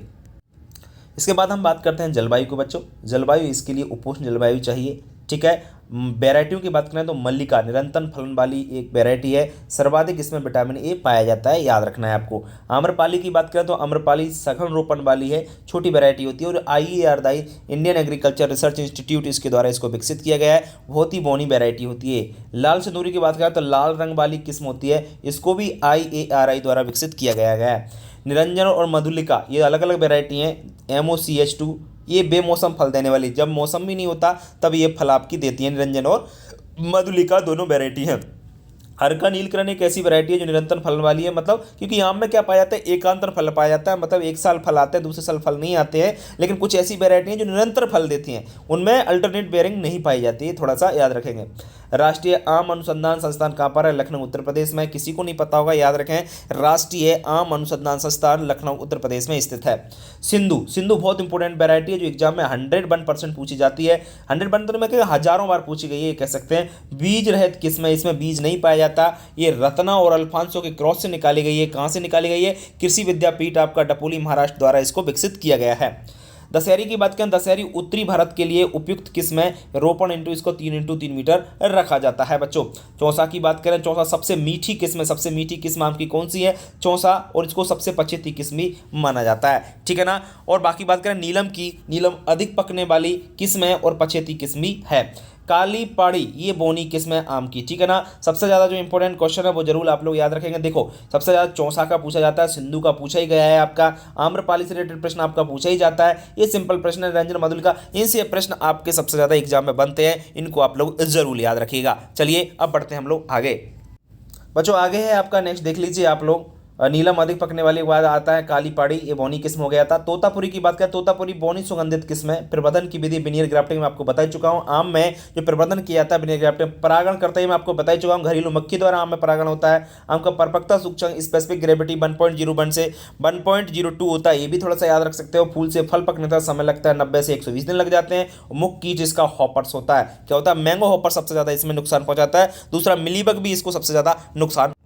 आगे बात करें यदि हम बच्चों, आम्रपाली किस्में पौधे से पौधे दूरी 2.5 × 2.5 मीटर रखते हैं। विशेषकर याद रखना, मल्लिका में दूरी 3 × 2.5 भी रख सकते हैं। आम में कितने % फूलों से फल बनते हैं? 0.1%। इंपोर्टेंट पॉइंट है बच्चों, याद रखना, आम में कितने % फूलों से फल बनते हैं? तो 0.1% ही आपके ऐसे फूल होते हैं जिनसे फल बनते हैं। विशेषकर याद रखेंगे आप लोग। आम की उत्परिवर्तित वैरायटी याद रखना, रोजिका। रोजिका आपकी आम की म्यूटेंट वैरायटी है बच्चों।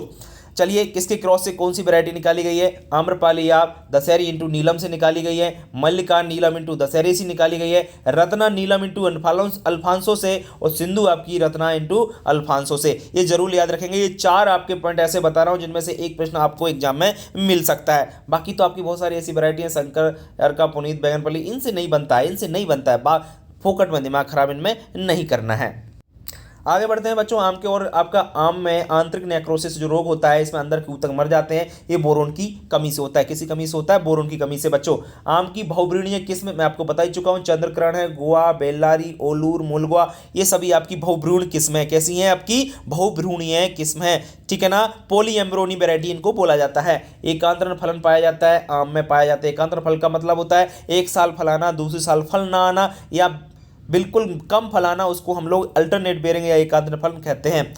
परागण निश्चितता, इसमें स्वयं अनिश्चितता, सेल्फ इनकम्पेबिलिटी पाई जाती है। चौसा किस्म के परागण के लिए दशहरी आपका जो है, आम में स्पंजी ऊतक का कारण मृदा ताप संवहन होता है। ध्यान रखें, स्पंजी ऊतक की समस्या पाई जाती है आम में, और उसका कारण है मृदा टेम्परेचर और संवहन।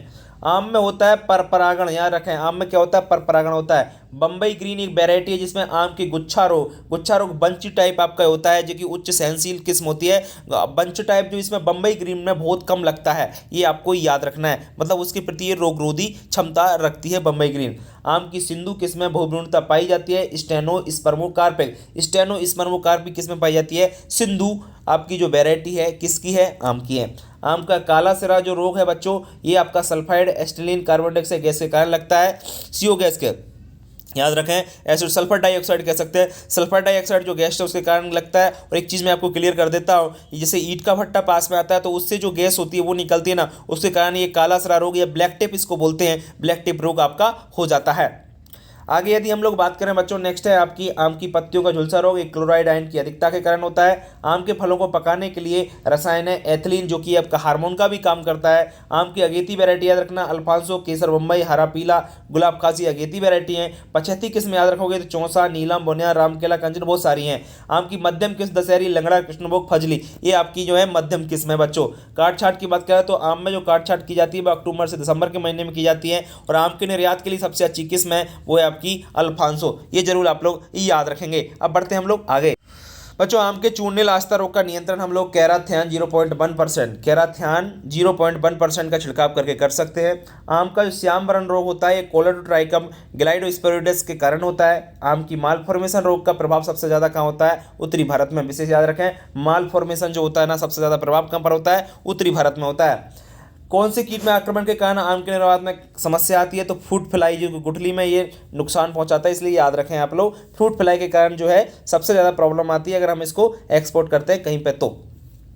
आम का पुष्पक्रम क्या कहलाता है? पेनिकल कहलाता है। बैगनपल्ली किस्म है आंध्र प्रदेश की व्यावसायिक किस्म है, इसको आप थोड़ा लोग याद रखेंगे। लंगड़ा जो होता है सबसे अच्छी सुगंध वाली किस्म होती है, उत्तरी भारत की किस्म है। नीलम जो है लंबे परिवहन के लिए आदर्श और एक वर्ष में 2 बार फसल ली जा सकती है, नीलम की याद रखें। फजली जो है मुख्यतः बिहार और पश्चिम बंगाल में बोई जाती है बच्चों। साई सुगंधा नई संकर किस्म है, तोतापुरी और केसर से इसको निकाला गया है। निरंतर फल देने वाली किस्म कौन सी है? नीलम है, तोतापुरी और बैगनपल्ली। ये आपके जो है आपके आम से रिलेटेड जो प्रश्न है आपको बताए जा रहे हैं बच्चों। आ जाइए अब हम चलते हैं केला की ओर। केला यानी बनाना। केला यानी बनाना बहुत ही महत्वपूर्ण है, देख लीजिए आप लोग केला के बारे में। वनस्पतिक नाम इसका क्या है? पूसा मूसा पैराडिसिका। मूसा पैराडिसिका इसका बॉटनिकल नेम है, कोलेम्यूसेसी, याद रखें म्यूजेसी लिखा है, ठीक है। गुणसूत्र संख्या 2n बराबर 22, 23, 24 44 भी, अरे क्या कह रहा हूँ, 22 यानी 22, 33, 44, 22 33 वाले में, क्योंकि ये डिप्लॉयड होता है, ट्रिप्लॉयड भी होता है, ये ध्यान रखें आप लोग, टेट्राप्लॉयड भी ये होता है, इसलिए इसके कई तरीके दे रखे हैं, ठीक है। चलिए उत्पत्ति स्थान की बात करें, उत्पत्ति स्थान दक्षिण पूर्वी एशिया है। भारत का केला उत्पादन में स्थान की बात करें तो पहला है बच्चों, और 31% उत्पादन विश्व का इसमें हमारे देश में होता है केले का।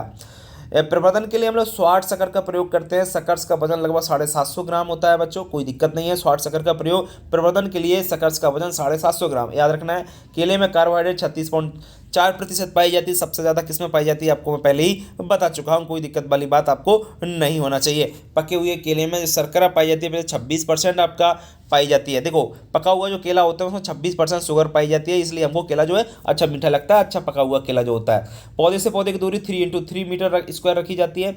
उचित जो टेम्परेचर है 20 से 30 डिग्री सेल्सियस तापमान इसके लिए उचित माना जाता है। और केला में जो ऊर्जा प्रदान मिलती है खाने से वो 67 से 137 प्रति 100 ग्राम फल से हमको एनर्जी प्राप्त हो जाती है। जलवायु की बात करें तो उष्ण कटिबंधीय जलवायु की आपके लिए केला की आवश्यकता होती है, ठीक है बच्चों। तो केला से रिलेटेड आपके प्रश्न सभी इंपॉर्टेंट हैं, इसलिए आप लोग इनको जरूर याद रखेंगे। चलिए बढ़ते हैं आगे।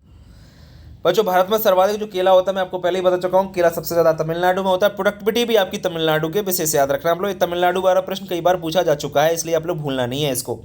केले का जो तना होता है इसको प्रकंद या राइजोम के नाम से जानते हैं। जी हाँ बच्चों, केले के तने को प्रकंद या राइजोम के नाम से जाना जाता है। और जो केला होता है वो एक बीजपत्री होता है, मतलब इसके बीजों को दो भागों में नहीं बांटा जा सकता है, इसलिए ये मोनोकोटिलीडन्स होता है, थोड़ा सा आप लोग जरूर याद रखेंगे। केला फल देता है, जी हाँ केला फल देता है केवल एक बार, जीवन में सिर्फ एक बार फल देता है केला, याद रखें, भूलना नहीं है आपको, क्योंकि एक केला ही सिर्फ एक ऐसा फल है जिसमें सिर्फ आपके जीवन में सिर्फ एक बार फल आपको प्राप्त होते हैं। केले के अधिकांश किस्में होती हैं ट्रिप्लॉइड, याद रखें केला की अधिकांश जो किस्में हैं वो ट्रिप्लॉइड है, भूलना नहीं है आपको, ट्रिप्लॉइड है। कैसी हैं? ट्रिप्लॉइड है। केले की सब्जी वाली किस्म कौन सी है? इसमें ग्लूकोज पाया जाता है, वो है मंथन। मंथन से आपकी सब्जी बनाई जाती है, रायता बनाया जाता है, भूलना नहीं है। और इसमें सबसे ग्लूकोज पाया जाता है इसमें, बाकी सभी में फ्रक्टोज होता है, लेकिन मंथन में आपका क्या पाया जाता है? ग्लूकोज पाया जाता है बच्चों।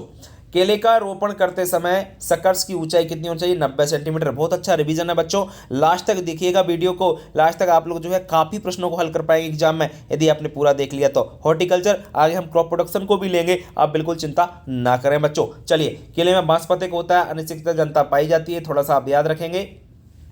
केले में वानस्पतिक अनिश्चित जनकता पाई जाती है, भूलना नहीं है।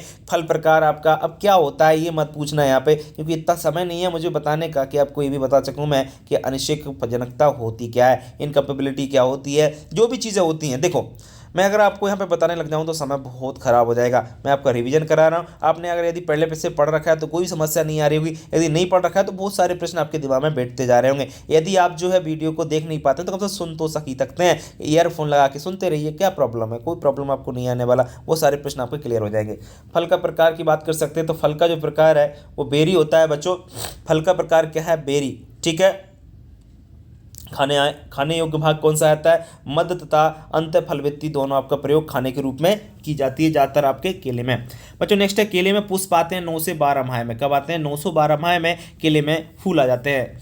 केले का जो फल होता है वो क्लाइमेट्रिक होता है। क्लाइमेट्रिक आपका जानते हैं क्या होता है? जिसमें श्वसन की क्रिया होती है, तोड़ने के बाद भी पक जाता है केला। केले का पुष्पक्रम स्फटिक कहलाता है, ये आप लोग पहले से जानते होंगे। चलिए अब बात करते हैं आगे। नेक्स्ट है बच्चों आपका केले का परिपक्व होने में कितना समय लगता है? तो 990 से 150 दिन में ये केला पककर तैयार हो जाता है। केले का प्रमुखतः पत्ती उत्पादन के लिए किस राज्य में उगाया जाता है? ध्यान रखें, तमिलनाडु में पत्ती उत्पादन के लिए उपयोग किया जाता है, उनकी पत्तियों को वहां पर उपयोग किया जाता है। केले में डीसकरिंग जो की जाती है कितने दिन बाद ध्यान रखना, बुवाई के लगभग 45 दिन बाद उसके जो सकर्स हैं उनको हटाया जाता है, उसके सकर्स को काट दिया जाता है। केले की बुवाई के लिए उपयुक्त विधि कौन सी है? नाली विधि, मतलब पानी देने की सिंचाई करने, बुवाई की विधि कौन सी है आपकी? याद रखना, नाली विधि है, ट्रेंच मेथड है। फिंगर टिप, जी हाँ फिंगर टिप आपका रोग जो मुख्यतः देखा जाता है वो उच्च सघन रोकन में, मतलब पास यदि बुवाई कर देते हैं केले की तो एचडी फिंगर टिप नामक रोग हो जाता है। बंची टॉप जो रोग है बच्चों जो वायरस से होता है केले में, कौन सा टेस्ट करते हैं इसके लिए? टेट्राजोलियम टेस्ट किया जाता है बंची टॉप वायरस से। मेरे हिसाब से टेट्राजोलियम टेस्ट, ये तो बायोबिलिटी टेस्ट के लिए आता है, एलिसा टेस्ट करते हैं, गलत है यहाँ पे, ध्यान रखना है यहाँ पे, इसको सही कर लेना। एलिसा टेस्ट किया जाता है बच्चों, एलिसा की वायरस की जो पहचान करने के लिए कौन सा टेस्ट किया जाता है? एलिसा टेस्ट किया जाता है, भूलना नहीं है। टेट्राजोलियम तो बीच की पर वो ज्ञात करने के लिए किया जाता है। चलो ठीक है। केले का भूमिगत भाग जो है तने के रूप में रूपांतरित होता है, जिसको हम लोग राइजोम कहते हैं। और केले की भूमि से ऊपर का भाग जो पत्ती से ढका रहता है, इसको हम लोग सीडोस्टेम, क्या कहते हैं, इसको हम लोग सीडोस्टेम के नाम से जाना जाता है बच्चों। केले की भूमि से ऊपर का भाग जो पत्ती से ढका रहता है उसे हम सीडोस्टेम या झूठा तना कहते हैं। केले का जीवाणु जनित रोग कौन सा है, वो है मोको। इसको सीडोमोनास सोलेनेसियम आपके नामक एक जीवाणु के द्वारा होता है, सीडोमोनास सोलेनिसियम। ये आप लोग थोड़ा सा याद रखेंगे। चलिए, बहुत इंपॉर्टेंट आपके पॉइंट चल रहे हैं बच्चों, याद रखें, बहुत ही महत्वपूर्ण क्लास है, बस आपको अंत तक यहाँ से जुड़े। अब बात करेंगे बच्चों हम आगे उन्नतशील किस्मों की। तो उन्नतशील कौन कौन सी वैरायटी है उनको हम लोग देख लेते हैं। उन्नतशील वैरायटी आपकी देखिए पूबन है। पूबन पश्चिम बंगाल में चंपा के नाम से जानी जाती है, याद रखेंगे। पूबन जो वैरायटी है पश्चिम बंगाल में चंपा के नाम से इसको जाना जाता है। पूबन जो है इसको पनामा रोग रोधी है, पनामा जो रोग लगता है ना उसमें ये रोग लगने लगता है। और नेक्स्ट है मोटा पूबन जो वैरायटी है, ये म्यूटेंट वैरायटी है केले की बच्चों। हरी छाल, हरी हाल नहीं है, इसको हरी छाल कर लीजिए। इसे पंचचित्ती रोग प्रभावित, तो पनामा बिल्ट रोग रहित किस्म है आपकी हरी छाल। बसराई नेक्स्ट है, बसराई आपकी पौनी पंचित रोग है, बसराई ड्वार्फ के नाम से इसको जाना जाता है। लेडी फिंगर कई बार पूछा जाता है, ये डिप्लॉइड वैरायटी है आपकी केले की, याद रखें। नेंद्रेन जो आपकी केले की किस्म है, इसको रोजेली के नाम से जानते हैं, और सब्जी वाली किस्म है बच्चों नेंद्रेन। पनामा पंचचित्ती रोग प्रतिरोधी ये वैरायटी, इसमें ये रोग नहीं लगता है। केले की सिगटोका रोग का सर्वप्रथम देखा गया था 1913 में फिजी की सिगटोका घाटी में। और केले की नेंद्रेन किस्म इसका प्रयोग करते हैं चिप्स बनाने के लिए। किसके लिए प्रयोग किया जाता है, केले की नेंद्रेन किस्म को उपयोग किया जाता है चिप्स बनाने के लिए। विशेष याद रखना, केले से चिप्स बनाए जाते हैं। पनामा बिल्ट रोग का रोग कारक क्या है, फ्यूजेरियम ऑक्सीस्पोरम है, ये आपको याद रखना है। पनामा बिल्ट का जो रोग कारक है वो कौन सा है, फ्यूजेरियम ऑक्सीस्पोरम है। होंडा मार्टा बैन रोबस्टा उन्नत किस्म है, ये केला की है, इसमें तो कोई दिक्कत आपको नहीं होना चाहिए। चलिए बढ़ते हैं। नेक्स्ट है बच्चों आपको रसथली। रसथली जो वैरायटी है, एक केला की वैरायटी है आपकी। कटे राइजोम का प्रवर्धन उपयोग जाना जाता है पेपर्स के रूप में। और केले का कोकड़ रोग है, वायरस जनित रोग है। रोग का संचरण एफिड द्वारा होता है। वायरस जनित रोग है ना, इसका संचरण किसके द्वारा होता है, एफिड द्वारा। एक जगह से दूसरी जगह ये रोग फैल जाता है। चंपा जो वैरायटी है केला की, बहुत महत्वपूर्ण वैरायटी है, थोड़ा याद रखेंगे। कुछ क्रियाएं की जाती हैं आपकी केले में, वो आपको याद रखना है। जैसे डिनेवलिंग है, डिनेवलिंग आपकी मादा अवस्था समाप्त होने पर नर भाग को हटाने की क्रिया डिनेवलिंग कहलाती है। डिसकरिंग 45 दिन बाद सकर्स को हटाना, ये आपकी डिसकरिंग कहलाता है। मेटोकिंग जो क्रिया है तुड़ाई के बाद पेड़ों को हटाना काटना 45 सेंटीमीटर से 60 सेंटीमीटर तक, इसको हम मेटोकिंग कहते हैं। और प्रॉपिंग क्या होता है, आपके केले को सहारा देना, प्रॉपिंग कहलाता है। ठीक है बच्चों, चलिए बढ़ते हैं आगे। अब बात करेंगे हम जो तीसरी फसल है आपकी पपीता की। पपीता देखिए, पपीता का बॉटनिकल नेम कैरिका पपाया होता है, सब जानते हैं इस चीज को। कुल क्या होता है, कैरिकेसी होता है। गुणसूत्र संख्या 2n = 18 होती है। उत्पत्ति स्थान की बात करें तो उष्ण अमेरिका, जिसको हम मैक्सिको कहते हैं, यहाँ इसका उत्पत्ति स्थान है, याद रखना, ठीक है ना। उष्ण अमेरिका उत्पत्ति स्थान इसका है। तापमान की बात करें तो 25 से 30 डिग्री सेल्सियस इसमें तापमान आपका पपीता के लिए जरूरत पड़ता है। जलवायु की बात करें तो उष्ण जलवायु का ये पौधा है पपीता। फल का प्रकार की बात करें तो फल का प्रकार होता है सरस, ठीक है ना। फल का प्रकाश क्या होता है, सरस, या हम लोग बेरी इसको कह सकते हैं, इंग्लिश में बेरी कहते हैं, हिंदी में सरस कहा जाता है। खाने योग्य भाग की बात करें, मध्य अंत फल वित्ती, यानी मीजोकार्प का भाग प्रयोग इसका खाने के रूप में प्रयोग किया जाता है।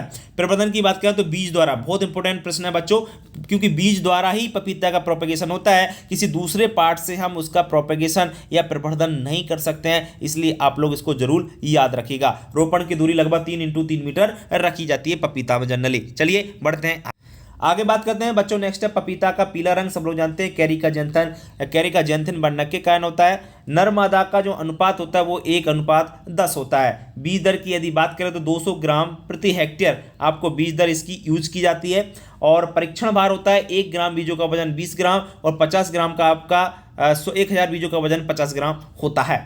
पपीता के कच्चे फलों से प्राप्त जो लैक्टेटेक्स होता है उसे हम पपेन कहते हैं। जी हाँ, इससे पपेन बनाया जाता है। कच्चे फलों में से दूध प्राप्त कर लिया जाता है, उसको सुखा लिया जाता है, और जो पदार्थ बनता है उसको हम लोग क्या कहते हैं, पपेन के नाम से इसको जाना जाता है। किस किस्म से सबसे ज्यादा पपेन प्राप्त होता है, ध्यान रखें, CO5 और पूसा मजेस्टी, जो दो वैरायटी ऐसी हैं जिसे सबसे ज्यादा पपेन प्राप्त किया जाता है। एंजाइम बात करें तो इसमें एंजाइम पेप्सिन और मायरोसिन दो नाम एंजाइम पाए जाते हैं, और इसके जो पपेन होता है ना, इसका उपयोग बहुत सारी चीजों को बनाने के लिए किया जाता है। सिंचाई की विधि याद रखना आपको, पपीता में जो सिंचाई की विधि है ना, वो ड्रिप विधि उपयोग की जाती है। कौन सा, ड्रिप जो मेथड होता है ना, बूंद बूंद सिंचाई जिसको कहते हैं, इसका उपयोग किया जाता है। केला के बाद सर्वाधिक उत्पादकता प्रति हेक्टेयर पपीता की है बच्चों। और कौन सा फल पाले के लिए प्रति सर्वाधिक संवेदनशील है, तो वो है आपका पपीता। कौन सा, पपीता में सबसे ज्यादा सर्वाधिक आपकी क्या रहता है, ध्यान रखना, पाला जो पड़ता है ना ठंडों में सर्दियों में अभी पड़ता है ना, ये आपका पूरा खत्म कर देता है, ये संवेदनशील होता है, याद रखना। आगे बात करें बच्चों पपीता के बारे में, नेक्स्ट है आपका पूसा नन्ना। पूसा नन्ना एक लिंगी बोनी गृह वाटिका के लिए उपयुक्त डायोसिस वैरायटी है। कई बार एग्जाम में पूछा गया, वेरी इंपॉर्टेंट है, एक क्वेश्चन याद रखना। पूसा नन्ना पपीता की ड्वार्फ वैरायटी है, इसको एग्जाम में कई बार हजारों बार आपके क्वेश्चन पूछा जाता है, इसलिए याद रखें। पपीता के फल का पक तक तैयार हो जाते हैं 10 से 14 माह में। पपीता सबसे जल्दी फल देने वाला पौधा है, सब लोग जानते हैं, एक साल में ही आपके फल आना प्रारंभ हो जाते हैं। सबसे अच्छा पूरक वृक्ष जो है पपीता है। पूरक वृक्ष का मतलब होता है जैसे आम का एक बाग लगा है तो बीच में हम लोग पपीता भी लगा सकते हैं, तो ये आपका एक है सप्लीमेंट प्लांट्स है। पपीता में सबसे ज्यादा कौन सा विटामिन पाया जाता है? ज्यादातर विटामिन ए पाया जाता है, और सबसे ज्यादा विटामिन ए किसमें पाया जाता है? तो वो आपका पके हुए आम में पाया जाता है, कंफ्यूज नहीं होना है। बॉसिंगटन, जी हाँ, बॉसिंगटन वैरायटी है, अधिक उपज देने वाली वैरायटी है पपीता की। पूसा मजेस्टी है, फल मध्यम गोलाकार, गाइनोडायोसियस, विषाणु रोग प्रतिरोधी, ये आपके पूसा मजेस्टी के गुण है कि इसमें गाइनोडायोसिस वैरायटी है, विषाणु रोग इसमें लगता नहीं है, बहुत अच्छे। पूसा नन्ना वैरायटी, जी हाँ इंपॉर्टेंट है बच्चों, पूसा नन्ना वैरायटी, इसकी जो रोपण दूरी रखी जाती है 1.25 से 1.25 इतनी दूरी आपके पौधे से पौधे की दूरी रख, बहुत छोटा पौधा होता है, इसमें थोड़ा सा आपको ध्यान रखना है, और 6000 पौधे प्रति हेक्टेयर आप लोग लगा सकते हैं, बहुत अच्छे। हनी ड्यू बच्चों, जी हाँ, हनी ड्यू जो वैरायटी है भारत की आपकी क्या है? हनी ड्यू आपकी भारत की प्रचलित किस्म है, ये फल इसके बहुत मीठे होते हैं। पूसा डॉर्फ जो वैरायटी है ये बोनी अंडाकार फल डायोसियस होते हैं, ध्यान रखें थोड़ा सा। अन्य जो वैरायटी है पूसा जॉइंट भी है, CO1 CO2 CO3 CO5 वो सारी आपकी वैरायटी है पपीता की। चलिए बच्चों बढ़ते हैं आगे और आगे क्वेश्चनों की बच्चों, और बात कर लेते हैं हम पपीते के बाकी और क्वेश्चनों की। देख लीजिए आप लोग, पपीते की नर्सरी का सबसे भयंकर रोग होता है डंपिंग, और इसको आद्रगलन के नाम से जाना जाता है। और पपीते का पन कुंचन रोग होता है, इसका कारण वायरस है बच्चों। और पपीते की गुलाबी गूदे वाली जो वैरायटी है वो है सनराइज सोलो, इसको आप लोग याद रखेंगे। पपीते के पर्ण कुंचन रोग वायरस का भाग रहता है सफेद मक्खी, सफेद मक्खी के द्वारा ये रोग पूरे उसमें फैल जाता है बच्चों। पपीते के गहरे लाल रंग वाली जो वैरायटी है उसका नाम है ताइवान। और पपीते का जो बले धब्बा रोग है उसका रोग कारक है वायरस। पपीते की विषाणु प्रतिरोधी जो प्रजातियां हैं जैसे कैरिका कॉलीफोरा, कैरिका कैंडल, ये आप थोड़ा याद रख सकते हैं। आगे बात करें बच्चों, नेक्स्ट आपकी जो वैरायटी है जैसे डायोसिस, गाइनोडायोसिस और डायोसिस वैरायटी के बारे में थोड़ा सा हम लोग जान लेते हैं। गाइनोडायोसिस और डायोसिस वैरायटी, सबसे पहले आपकी गाइनोडायोसिस है, तो जैसे गाइनोडायोसिस जो वैरायटी है जैसे पूसा डेलिसियस, पूसा मजेस्टी, इसे पपेन बनाया जाता है। कुर्ग हनी ड्यू, ताइवान रक्त जैसा गूदा होता है ताइवान का। सूर्या सनराइज सोलो जो वैरायटी है इसका गुलाबी गूदा होता है, ये नर पादप इसमें नहीं उत्पन्न होते हैं, ध्यान रखें थोड़ा सा। हनी ड्यू जो है इसके रेड लेडी है, इसको ट्रांसजेनिक किस्म के नाम से भी जाना जाता है। इसकी जो कुछ वैरायटियों की इंपॉर्टेंट चीज़ें हैं उनको आपको याद रखना है। जिसे पूछ लिया जाता है गुलाबी गूदा कौन सी वैरायटी का रहता है, तो इसको आपको याद रखना है सनराइज सोलो। कई बार एग्जाम में पूछे गए हैं, आप लोग कन्फ्यूज नहीं होना है, बहुत ही इंपॉर्टेंट क्लास है बच्चों। डायोसिस वैरायटी की बात करें, पूसा जॉइंट, पूसा जॉइंट हवा के लिए प्रतिरोधी है। पूसा ड्वार्फ है जो बोनी किस्म है। पूसा नन्ना है, सर्वाधिक बोनी उत्पादित किस्म है। पॉट गार्डन मतलब इसको घर पे हम लोग गृह वाटिका में लगा सकते हैं, पॉट में, यानी इसको हम लोग जो है घर पे लगा सकते हैं। Punjab sweet, Hathras gold, CO5 सर्वाधिक पपेन मिलता है इससे। उपज लगभग 1500 से 1600 किलोग्राम प्रति हेक्टेयर हमको जिसकी उपज प्राप्त हो जाती है, सर्वाधिक इससे पपेन हमको प्राप्त होता है CO5 से। ठीक है, चलिए अब बढ़ते हैं हम लोग आगे। यदि हम बात करें बच्चों अमरूद की, अमरूद ग्वावा इसको जानते हैं, और इसका बॉटनिकल नेम क्या होता है आपका? सीडियम ग्वाजाबा। जी हाँ, आपका सीडियम ग्वाजाबा अमरूद का बॉटनिकल नेम है। कुल की बात करें तो कुल है आपका मिर्टेसी। गुणसू संख्या 2n = 22। उत्पत्ति स्थान है अमेरिका। फल का प्रकार है सरस यानी बेरी। खाने योग्य भाग है फल वित्ती, यानी आपका क्या फल वित्ती को हम लोग क्या कह सकते हैं? पेरिकार्प कह सकते हैं। तापक्रम की बात करें तो 20 से 30 डिग्री सेल्सियस तापक्रम पर बहुत अच्छी प्रकार से होता है। जलवायु इसके लिए उष्ण और उपोष्ण जलवायु की आवश्यकता होती है। इसको एप्पल ट्रॉपिक्स के नाम से और गरीब के सेब के नाम से इसको जाना जाता है। जेली बनाने के लिए उपयुक्त फल है बच्चों, क्योंकि इसमें पेक्टिन की मात्रा सबसे अधिक पाई जाती है। चलिए बहुत बढ़िया, बढ़ते हैं हम लोग आगे है बच्चों मिट्टी। इसके लिए जो मिट्टी है वो आपकी इसका pH मान 6.5 से 2 दोमट मिट्टी सर्वोत्तम मानी जाती है। विटामिन C इसमें पाया जाता है क्योंकि थोड़ा बहुत खट्टा भी हमको लगता है। और अमरूद के उत्कृष्टता केंद्र आपका दोंडाबास में ये आपका लगाया जा रहा है राजस्थान टॉप में। ठीक है, अमरूद का प्रवेश जो है 16वीं शताब्दी में हमारे यहाँ हुआ। सबसे ज्यादा जो उत्पादन होता है ना ये भारत में ही होता है अमरूद का, विशेषकर याद रखें। सबसे ज्यादा उत्पादन वाला आपका सबसे ज़्यादा जो उत्पादन होता है आपका वो उत्तर प्रदेश में होता है, थोड़ा सा याद रखेंगे। प्रवर्धन विधि है ग्राउंड लेयरिंग या स्टूलिंग, आपके इसके द्वारा प्रवर्धन किया जाता है। लेयरिंग स्टूलिंग विशेषकर आप लोग याद थोड़ा सा रख सकते हैं यहाँ पर। आगे यदि हम लोग बात करें बच्चों, नेक्स्ट है आपका रोपण दूरी 8x8 मीटर, जून जुलाई में इसकी आपकी रोपण किया जाता है। कटाई छटाई की बात करें तो फरवरी मार्च में कटाई छटाई की जाती है बच्चों। सिंचाई की बात करें तो ड्रिप इरिगेशन इसमें यूज किया जाता है। अमरूद व्यावसायिक प्रबंधन की विधि जो दक्षिण भारत में प्रयोग की जाती है वो है आपकी गूटी, याद रखना कौन सी है, गूटी विधि आपकी व्यावसायिक प्रबंधन की विधि है। बोना मूल ग्रंथ इसका याद रखना है, एनुपिलोट 82 है इसका जो बोना मूल ग्रंथ है। ठीक है बच्चों, चलिए अब बढ़ते हैं हम लोग आगे। बच्चों, नेक्स्ट है लखनऊ 49। बहुत ही इंपॉर्टेंट वैरायटी है, सब लोग जानते हैं। लखनऊ 49 जो वैरायटी है इसके बारे में सब लोग अच्छी प्रकार से मैं बता देता हूं इसके बारे में बच्चों। ये जो वैरायटी है ना, ये लखनऊ 49, इसको सरदार के नाम से जाना जाता है। ये 1927 में पुणे में डॉक्टर चीमा द्वारा इसको विकसित किया गया था। इंपॉर्टेंट पॉइंट है, इसको बिल्कुल रट लेना आप लोग। इलाहाबाद सफेदा 3x6 मीटर पर इसको लगाया जाता है। उत्तर प्रदेश में सबसे ज्यादा इसको उगाया जाता है, उत्तर प्रदेश में इसको सबसे ज्यादा उगाया जाता है इलाहाबाद सफेदा को। चित्तीदार जो है इसको विकास इलाहाबाद में हुआ है बच्चों। और बेहद कोकोनट बीज रहित किस्म है। आगे हम यदि बात करें तो बनारसी सुरखा, ये लाल गूदे वाली वैरायटी होती है। एक और है ललित, इसको याद रख सकते हैं। लाल गूदे वाली हप्सी भी है, इसको भी याद रखें। हरीजाब बिहार की लोकप्रिय किस्म है। और अमरूद की किस्म वाले फलों पर लाल रंग के बिंदु या निशान दिखाई देते हैं। ठीक है ना, इनको आप थोड़ा सा याद रख सकते हैं। वेरी इंपॉर्टेंट आपका सबसे महत्वपूर्ण जो किस्म है वो है लखनऊ 49, इसको थोड़ा सा याद रखेंगे। कुछ चीज़ें और देख लीजिए बच्चों अमरूद से रिलेटेड। अमरूद की युक्ता रोधी जो किस्म है वो लखनऊ 49 है, मैं आपको पहले ही बता चुका हूँ। हाइब्रिड पैदा इलाहाबाद सफेदा लखनऊ 49 से निकाली गई है। अर्का मृदुला जो किस्म है ये मृदु बीज बोनी किस्म है। और अमरूद की बिल्ट रोग कारक फ्यूजीरियम ऑक्सीस्पोरियम है, सब लोग जानते हैं। अमरूद का जो ब्रंजिंग रोग होता है जिंक की कमी से कई बार एग्जाम में पूछा गया है, इसको थोड़ा सा आप लोग याद रखेंगे। ठीक है, अमरूद का एंथ्रेक्नोज रोग जो रोग होता है कोलेटोट्राइकम सीडियाई नामक आपके फंगस के द्वारा होता है। अच्छा, ये भार से रिलेटेड क्वेश्चन आपके एग्जाम में कई बार पूछ लिया जाता है। भार से रिलेटेड आप जो है क्वेश्चन जरूर याद रखेंगे, महत्वपूर्ण है। देखिए सबसे पहले भार की बात करें, अम्बे भार है ना, ये आपकी फरवरी मार्च का समय है। और फलन का जो समय है वो जून जुलाई है। और मृग भार जो दूसरी है ये जुलाई अगस्त में आती है, इसमें पुष्पन। और अक्टूबर नवंबर में इसमें फल आ जाते हैं। हस्तबहार है, नवंबर दिसंबर में इसमें फूल आते हैं। और फरवरी मार्च में इसमें फल आ जाते हैं। मतलब एक साल में लगभग 3 बार फल देता है कौन, अमरूद। याद रखें, अमरूद और अनार दो ऐसे फल हैं जिसमें बहारें आती हैं, याद रखें। और अमरूद में जो सबसे ज़्यादा ये नोट वाला कस के याद कर लेना आप ढंग से, मृग भार के फल मीठे बा रोग रहे तो बस सबसे अच्छी भार होती है।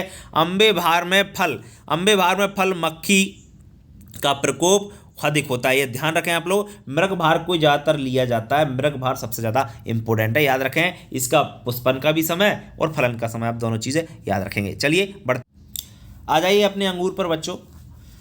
अंगूर की बात करते हैं बॉटनिकल नेम की बच्चों। सबसे पहले बॉटनिकल नेम आपका अंगूर का क्या है, बाइटिस बाइनीफेरा। बॉटनिकल नेम क्या है, बाइटिस बाइनीफेरा इसका आपका बॉटनिकल नेम है। कुल है बाइटेसी, कुलसु संख्या 2n बराबर 38। उत्पत्ति स्थान की बात करें तो कैस्पियन सागर के समीप आर्मेनिया या सोवियत संघ यानी रूस इसका क्या माना जाता है, उत्पत्ति स्थान माना जाता है अंगूर का। विटामिन की बात करें तो विटामिन B1 और B2 इसमें पाई जाती हैं। शर्करा की बात करें तो 20% शक्कर पाई जाती है मतलब। और फल का प्रकार होता है बेरी यानी सरस के फल का प्रकार होता है। क्या होता है, सरस या फल के इसका प्रकार होता है। थोड़ा सा आप लोग जरूर याद रखिएगा। चलिए बढ़ते हैं हम लोग आगे। नेक्स्ट आपके कुल उत्पादन का 80% अंगूर शराब बनाने में प्रयोग किया जाता है। बहुत इंपॉर्टेंट पॉइंट है। टोटल प्रोडक्शन का 80% क्या बनाई जाती है, अंगूर से शराब बनाई जाती है, दारू बनाई जाती है। शराब बनाने की विज्ञान को एनोलॉजी कहते हैं। क्या कहते हैं, एनोलॉजी के नाम से इसको जानते हैं। खाने योग्य भाग की बात करें तो फल वित्ती खाई जाती है, प्लेसेंटा भी इसका खाया जाता है। प्रवर्धन की बात करें तो प्रवर्धन आपका हार्डवुड कटिंग या कलम उत्तरी भारत में आपका जनवरी के महीने में ये किया जाता है। दक्षिणी भारत में अक्टूबर में ये महीने में किया जाता है, थोड़ा सा याद रखें। टेम्परेचर की बात करें तो 15 से 25 डिग्री सेल्सियस तापमान है। सबसे इंपॉर्टेंट याद रखना, कुल उत्पादन का 80% अंगूर शराब बनाने के लिए किया जाता है। चलिए बढ़ते हैं हम लोग आगे। नेक्स्ट है बच्चों आपका मृदा पीएच। तो मृदा पीएच रखना 6.5 से 7.5 आपका इसका मृदा पीएच रखा जाता है जनरली। अंगूर के लिए इतना पीएच चाहिए 6.5 से 7.5। रोपण की दूरी याद रखना 3x3 मीटर। जी हाँ, रोपण की जो दूरी है वो कितनी है, 3x3 मीटर। ठीक है। और भारत में जो आगमन हुआ 620 ईसा पूर्व में हुआ। एसिड इसमें टार्टरिक एसिड पाया जाता है। और अंगूर का जो लाल रंग होता है वो एंथोसाइनिन के कारण होता है। कटाई छटाई की यदि बात करें तो उत्तरी भारत में दिसंबर जनवरी में होती है आपकी। और दक्षिण भारत में अप्रैल और तमिलनाडु में दिसंबर जनवरी में, मई जून फल में प्रूनिंग में अक्टूबर की जाती है। ये थोड़ा सा महीने थोड़ा सा याद रख सकते हैं, कोई दिक्कत वाली बात नहीं है। उत्तरी भारत का थोड़ा सा याद रख लेना आप लोग। पर परागण की बात करें तो स्वयं परागण इसमें होता है, बाइटिस बाइनीफेरा परागण होता है। पर परागित आपकी बाइटिस रोटेंडिफोलिया में ये होता है। अंगूर की थॉमसन जो सीडलेस वेरायटी है किस्म को बोया जाता है, ये 55% क्षेत्रफल पर बोई जाती है। फलों का आकार बढ़ाने के लिए किसका प्रयोग करते हैं, जिब्रेलिन का प्रयोग किया जाता है। जाता है। जी हाँ, ये जरूर याद रख लेना बच्चों, इंपॉर्टेंट है कि अंगूर के फलों को बढ़ाने के लिए किसका प्रयोग करते हैं, तो जिब्रेलिन का ये उपयोग किया जाता है। किसका उपयोग किया जाता है, जिब्रेलिन का उपयोग किया जाता है। अंगूर प्रजनक थे एचडीओमो, इनको थोड़ा सा याद रखना। कितने % अंगूर किशमिश पर रस बनाने के लिए, सिर्फ 10% आपका किशमिश पर रस बनाने के लिए इनका प्रयोग करते हैं अंगूरों का। प्रसंस्करण के लिए प्रोसेसिंग के लिए TSS 15 डिग्री ब्रिक्स व किशमिश के लिए 22 डिग्री ब्रिक्स होना चाहिए। अंगूर से बनाई जाने वाली शराब का नाम है बिस्की। जी हाँ, बिस्की नामक दारू आपकी जो बनाई जाती है, किससे बनाई जाती है, वो अंगूर से बनाई जाती है। ये सबको पता होगा पीने वालों को। आप तो पीते नहीं होगे, फिर पीते हो। यदि आगे हम लोग बात करें बच्चों, नेक्स्ट है आपका जो है भारत में अंगूर की कितनी प्रजातियां, तो भारत में अंगूर की जो प्रजातियां 1500, और विश्व में अंगूर का सबसे ज़्यादा उत्पादन होता है तो वो होता है इटली में, और भारत में अंगूर का सबसे ज़्यादा उत्पादन होता है तो वो होता है महाराष्ट्र में। और राजस्थान की बात करें तो राजस्थान में गंगानगर का आपका दे रखा है।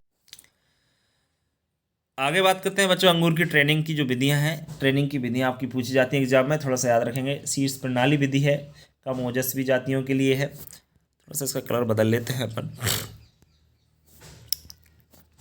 निफिन जो विधि है बच्चों, ये अधिक ओजस्वी जातियों के लिए होती है। और पांडाल विधि है, इसको बाबर सिस्टम के नाम से जानते हैं। परगोला भी कहते हैं। भारत में सर्वाधिक प्रचलित विधि है सर्वाधिक उत्पादन के लिए, ध्यान रखना, पांडाल मेथड है। इसको बाबर सिस्टम, परगोला मेथड भी कहते हैं। टेलीफोन जो, अच्छा ये गड़बड़ हो गया, चलो कोई बात नहीं।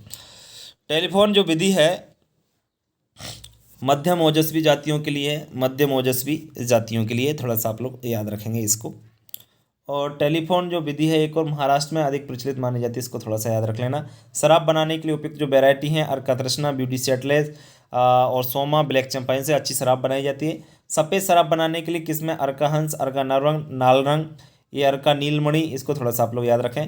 ये इंपॉर्टेंट है, calyx and road, very important है, याद रख लेना आप लोग, very important. Calyx and road, road जो रोग होता है वो कैल्शियम की कमी से होता है। किसी कमी से होता है, कैल्शियम की कमी से कैलेक्स एंड रोड आपका रोग होता है। किसका, कैलेक्स एंड रोड रोग, ठीक है। और किशमिश जो बनाने के लिए हम उपयोग किसमें है, मस्कट है, पूसा सीडलेस है, आपकी थॉमसन सीडलेस है, ये किशमिश बनाने के लिए है। बहुत ही महत्वपूर्ण वैरायटी है, ये भी याद रखना, ये बहुत ही महत्वपूर्ण क्वेश्चन यहाँ पे चल रहे हैं। अंगूर की दोहरी खेती के लिए उपयुक्त किस्म है आपकी अर्कासिया, ठीक है ना, दोहरी आपकी खेती के लिए। बच्चों आगे बात करें हम अंगूर की डाउनी मिल्ड्यू रोग प्रतिरोधी। डाउनी मिल्ड्यू रोग प्रतिरोधी जो वैरायटी है उसको आप लोग को याद रखना है।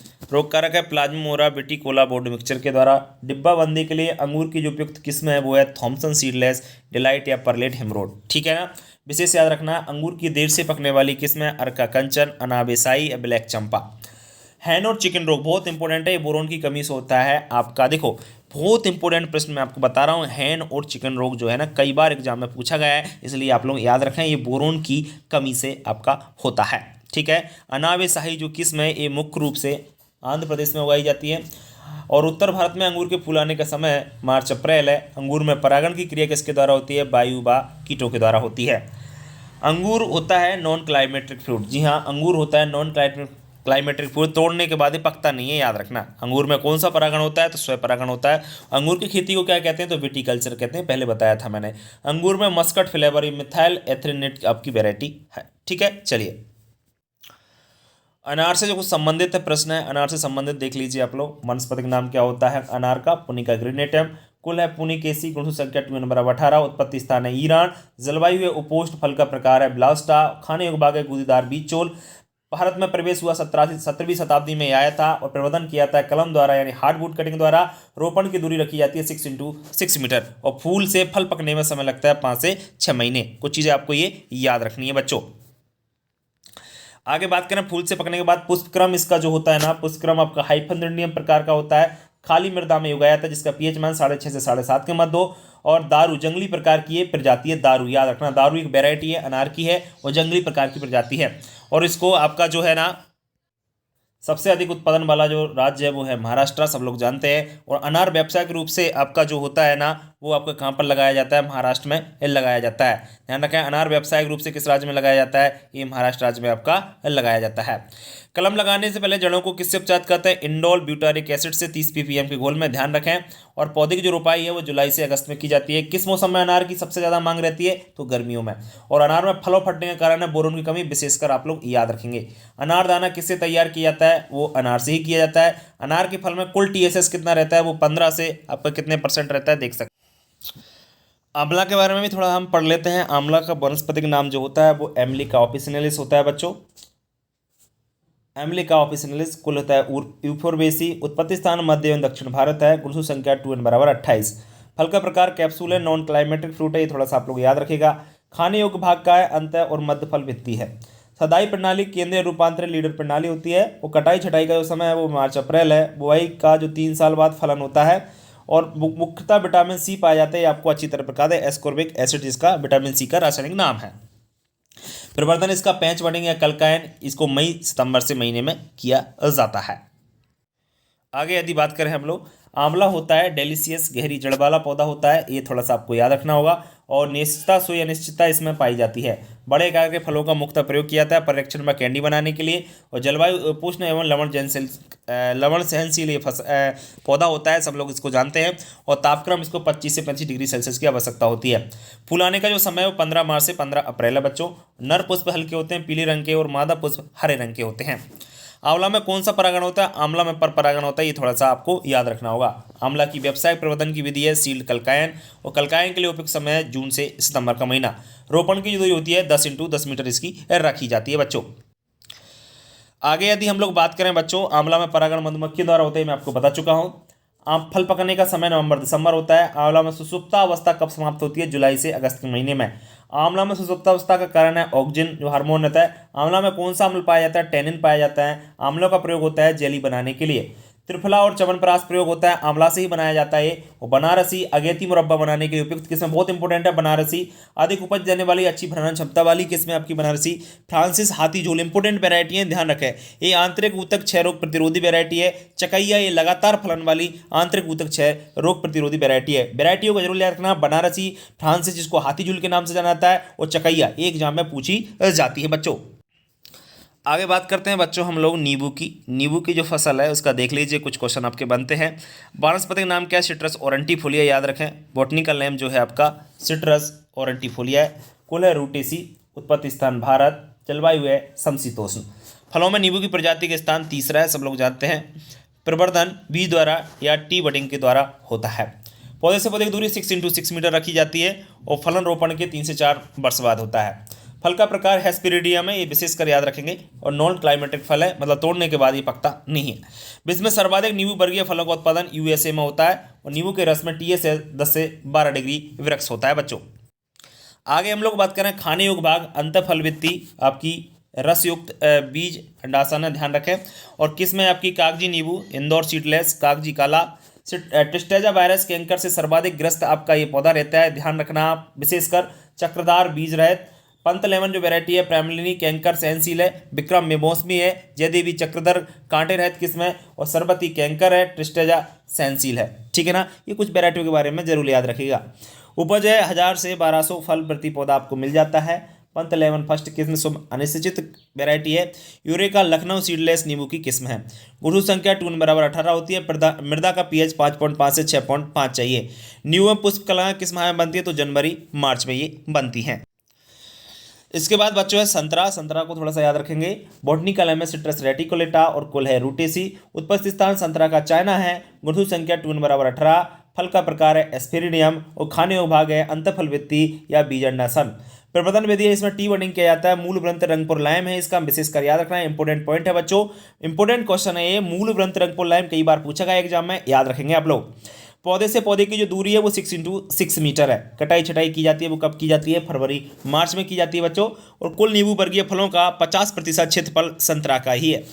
संतरा एक बहुवर्णीय फल है, पॉली एम्ब्रोनिक फ्रूट है, ये आप ध्यान रखेंगे। मतलब एक बीज से बहुत सारे भ्रूण बन जाते हैं, इसलिए इसको पॉली एम्ब्रोनिक फ्रूट कहा जाता है। संतरा को अन्य सिट्रस फलों की तुलना में अधिक सिंचाई की आवश्यकता पड़ती है, ये थोड़ा सा आप लोग याद रखेंगे, ठीक है ना।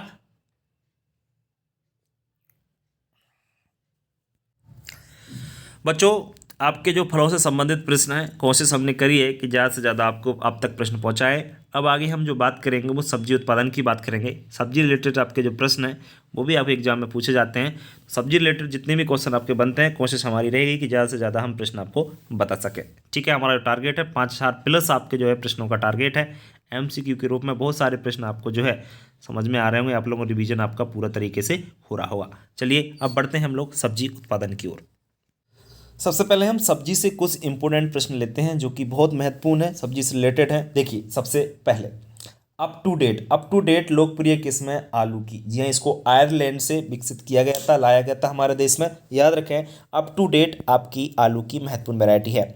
आलू में सोलेनिन की मात्रा 5 मिलीग्राम प्रति 100 ग्राम होती है और इससे ज़्यादा होने पर जो है इंसान इसको नहीं खाना चाहिए, नुकसानदायक होती है। आलू में कंद बनने के लिए उपयुक्त जो टेम्परेचर है वो 19 डिग्री सेल्सियस होता है। टमाटर में लाइकोपिन बनने के लिए उपयुक्त जो तापमान है वो 23 डिग्री सेल्सियस माना जाता है। टर्मिनेटर टेक्नोलॉजी का प्रयोग फसल में किया गया, तो ध्यान रखें कपास की फसल में टर्मिनेटर टेक्नोलॉजी का प्रयोग किया गया था। क्यूमिन, जी हाँ, जीरा में सीड प्लांटर में जीरा बीज की बचत होती है, इसमें 30%। ध्यान रखें स्टेकिंग जो होता है ये टमाटर से संबंधित है। स्टेकिंग का मतलब होता है टमाटर को सहारा देना। टमाटर की किस्म जो बायोटेक्नोलॉजी द्वारा विकसित की गई है उसका नाम है फ्लेवर सेवर, ये थोड़ा सा याद रखेंगे। टमाटर के लिए आवश्यक प्रमुख सूक्ष्म तत्व चाहिए बोरोन और जिंक। ठंडे तापमान वाले क्षेत्रों के लिए उपयुक्त किस्म है पूसा शीतल, जो कि टमाटर की आपकी 8 डिग्री सेल्सियस पे होती है। कितने पर होती है? 8 डिग्री सेल्सियस पे ये होती है। आगे हम लोग बात करें यदि ठंडे तापमान वाले क्षेत्रों के लिए उपयुक्त तापमान पूसा शीतल, टमाटर 8 डिग्री, अच्छा ठीक है। गर्म तापमान वाले क्षेत्रों के लिए उपयुक्त किस्म है पूसा H1, जो कि टमाटर की वैरायटी है। ठंडे व गर्म तापमान क्षेत्रों के लिए पूसा सदाबहार, टमाटर एवं मिर्च की दोनों की वैरायटी है पूसा सदाबहार, याद रखना आप लोग। टमाटर की अगेती किस्म है हिसार अरुण, और नर्सरी तैयार होने का जो समय है वो हम लोग आगे देखते हैं। तो देखिए आलू, सौंफ, शकरकंद, तरबूज के उपयुक्त पीएच मान 5 से 6 चाहिए, 5 से 6.8 के लगभग चाहिए। और आपका जो बैगन मिर्च टमाटर के लिए 5.5 से 6.8, कॉल फसल भिंडी प्याज खरबूजा के लिए 6 से 6.8। ऊपर अच्छा कुछ जड़ देख लीजिए, गहरी जड़ वाली, ऊपरी जड़ वाली आपकी किस्म है प्याज छोटी मूली, और मध्यम गहरी जड़ 80-100 सेंटीमीटर पर होते हैं बैगन मिर्च खरबूज सरबूज, और बहुत गहरी है शकरकंद तरबूज, ये थोड़ा सा आप देख सकते हैं। देखो बच्चों, बीज दर बहुत इंपॉर्टेंट होती है। बीज दर आपकी जरूर आपके एग्जाम में पूछी जाती है, इसलिए आप लोग ये बीज दर मैं इकट्ठा लेके आया हूँ। यहाँ पे देख सकते हैं आप लोग, टमाटर की जो बीज दर होती है 400 से 500 ग्राम, और संकर टमाटर की होती है 150 से 170 ग्राम, ठीक है ना। आलू की जो बीज दर होती है 20 से 30 कुंटल प्रति हेक्टेयर होती है। सत्त आलू अगर बीज की हम बात करें 100 से 150 ग्राम बीज ही काफ़ी होता है, अगर ट्रू पोटैटो जो सीड है ना उसका उपयोग करें तो, ठीक है ना, ये जरूर याद रखें। मिर्च की 1 से 5 किलोग्राम, वैसे 1 से 1.5 किलोग्राम होती है, इसको सही कर लेना, 1 से 1.5 किलोग्राम प्रति हेक्टेयर मिर्च की आपकी बीज दर होती है। बैगन की याद रखना 400 से 500 ग्राम होती है, संकर बैगन की आपकी 200 ग्राम प्रति हेक्टेयर होती है। पत्ता गोभी की अगेती बुवाई 500 से 600 ग्राम होती है, और 400 से 500 ग्राम जो पछेती होती है उसकी होती है। फूल गोभी की बात करें तो अगेती की 500-600 ग्राम, मध्यम की 400 से 500, पछेती की 300 आपकी 75 ग्राम, मध्यम याद रखना आप लोग, ये सबसे ज़्यादा इंपॉर्टेंट है। गाजर की भी दर 5 से 6 किलोग्राम प्रति हेक्टेयर होती है। अब प्याज की यदि बात करें हम लोग, प्याज में आपका प्याज की जो बीज दर होती है ना, रबी के मौसम में 10 से 12 किलोग्राम प्रति हेक्टेयर, खरीफ के मौसम में 12 से 15 किलोग्राम हेक्टेयर, सामान 8 से 10 किलोग्राम हेक्टेयर, और गठिया द्वारा 10 से 12 कुंटल प्रति हेक्टेयर होती है। लहसुन की 500 ग्राम प्रति किलो होती है, ठीक है। चलिए बढ़ते हैं हम लोग आगे। भिंडी की बात करते हैं। भिंडी बहुत इंपॉर्टेंट है एग्जाम के पर्पज से, याद रखना। ग्रीष्म ऋतु में 18 से 20 किलोग्राम, और खरीफ ऋतु में 10 से 12 किलोग्राम इसकी बीज दर होती है, ज़रूर आप लोग याद रखिएगा, बहुत ही इंपॉर्टेंट है। मिर्च की 250 ग्राम प्रति ग्राम, 250 ग्राम प्रति संकर की, और 300 ग्राम आपकी सामान होती है जो आपकी शिमला मिर्च होती है उसकी। गांठ गोभी की 1 से 1.5 ग्राम प्रति हेक्टेयर उपज आपकी जो बीज दर होती है। मूली की 9 से 12 किलोग्राम प्रति हेक्टेयर, सलजम की 3 से 4 किलोग्राम, खीरा की 2 से 2.5 किलोग्राम, तरबूज की 4 से 5 किलोग्राम, खरबूज की 3 से 4 किलोग्राम, और लौकी की वर्षाकालीन 3 से 4 किलोग्राम प्रति हेक्टेयर, और आपकी जनरल 4.5 से 5.5 किलोग्राम प्रति हेक्टेयर अन्य मौसम में यदि उगाते हैं। कद्दू की 4 से 5 किलोग्राम प्रति हेक्टेयर उपज होती है। अब हम सब्जियों की खेती पढ़ेंगे। सबसे पहले सब्जियों की खेती में आपका आता है टमाटर। टमाटर को हमने लिया है, टमाटर की हम लोग बात करेंगे बच्चों।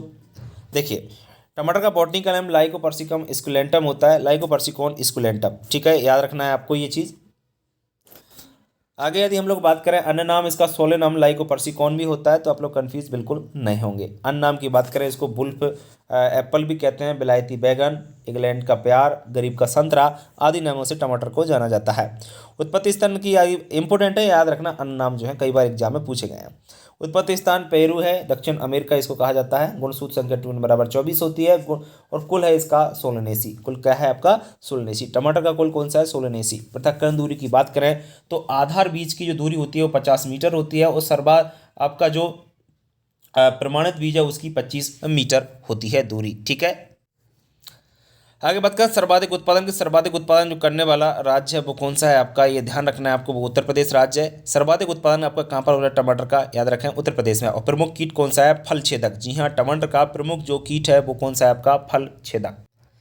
आगे यदि हम लोग बात करें बच्चों, नेक्स्ट आपका जो प्रश्न है वो है टमाटर का लाल रंग। टमाटर का जो लाल रंग है वो आपका किसके कारण होता है, वो लाइकोपेन के कारण होता है। लाइकोपेन में पीला रंग होता है वो कैरोटीन के कारण होता है।